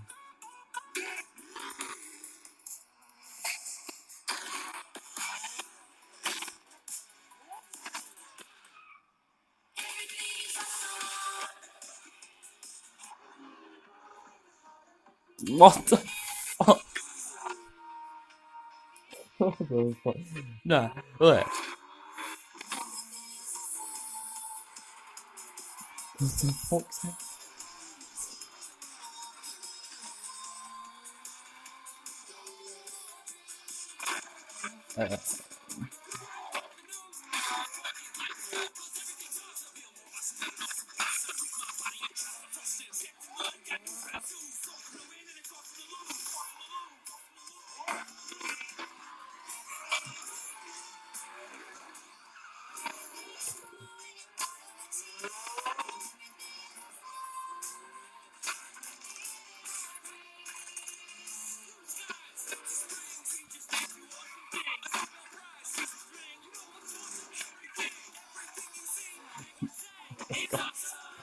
I still got a little Lego on my what the fuck?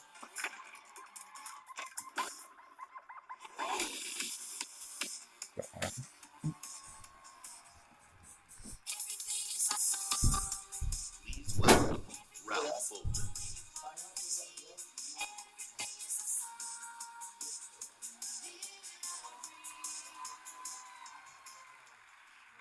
Combine McLaren's passion for design with about 500,000 of Lego's legendary bricks. You get this incredible life-size Lego Speed Champions McLaren Senna.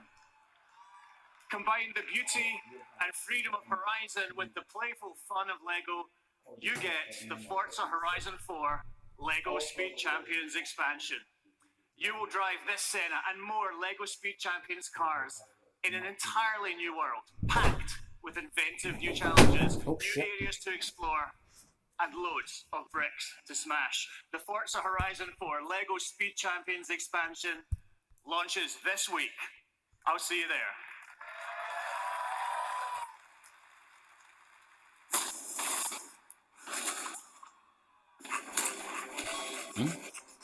Oh, this is that mobile game, isn't it?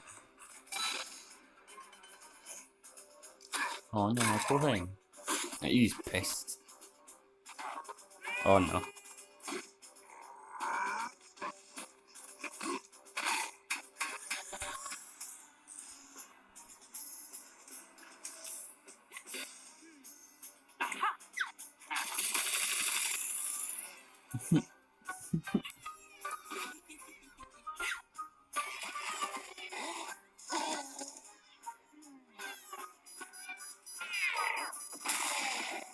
Oh no, woman.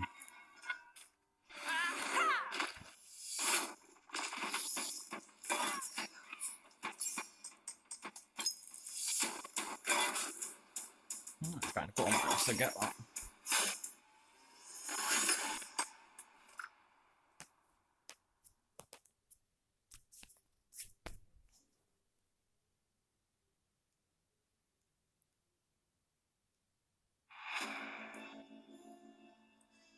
Still have to get over this guy. The zombie game, I think. Yeah, I still think Dying Light 2 is the best zombie game out. Or best zombie game coming out. Dying Light 1 is the best game out. My mission. Or is that Find Dying a Light father I 2 never knew. and... My mission, find a hero I've never met. He hasn't radioed in days. He hasn't been seen since the outbreak. The last time I heard his voice, The last place he was seen was in Trumbull Valley. I've only heard whispers I've only heard legend. of unseen horrors. Yo. Here, we are the many. Here, we can become stronger. For so long, I was just surviving. Now people are counting on me. This is where my story could end. Yo, that graphic look shit, man. Could begin. Oh, Thought we right. had seen everything. We ain't seen nothing yet. Nice. I like this game's too slow. Alright.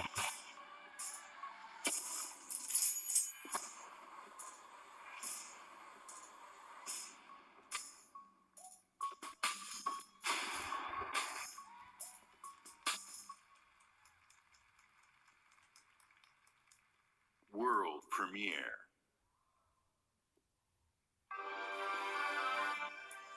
It's a bit more PS5 games, but...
Those of you who have played Phantasy Star know that this game had influenced many of the most popular games today. So with great delight, we welcome Sega back to our stage and Phantasy Star back on Xbox. Yep. Anyway, guys, please subscribe to it. Hit 100 subscribers, and I am so hyped for Gears 5. Literally, and Dying Light 2. Like, literally. Just subscribe to the channel, and you'll get. Well, I'm probably gonna get it. To be honest, I mean, I am gonna get it actually, and yeah, and you know,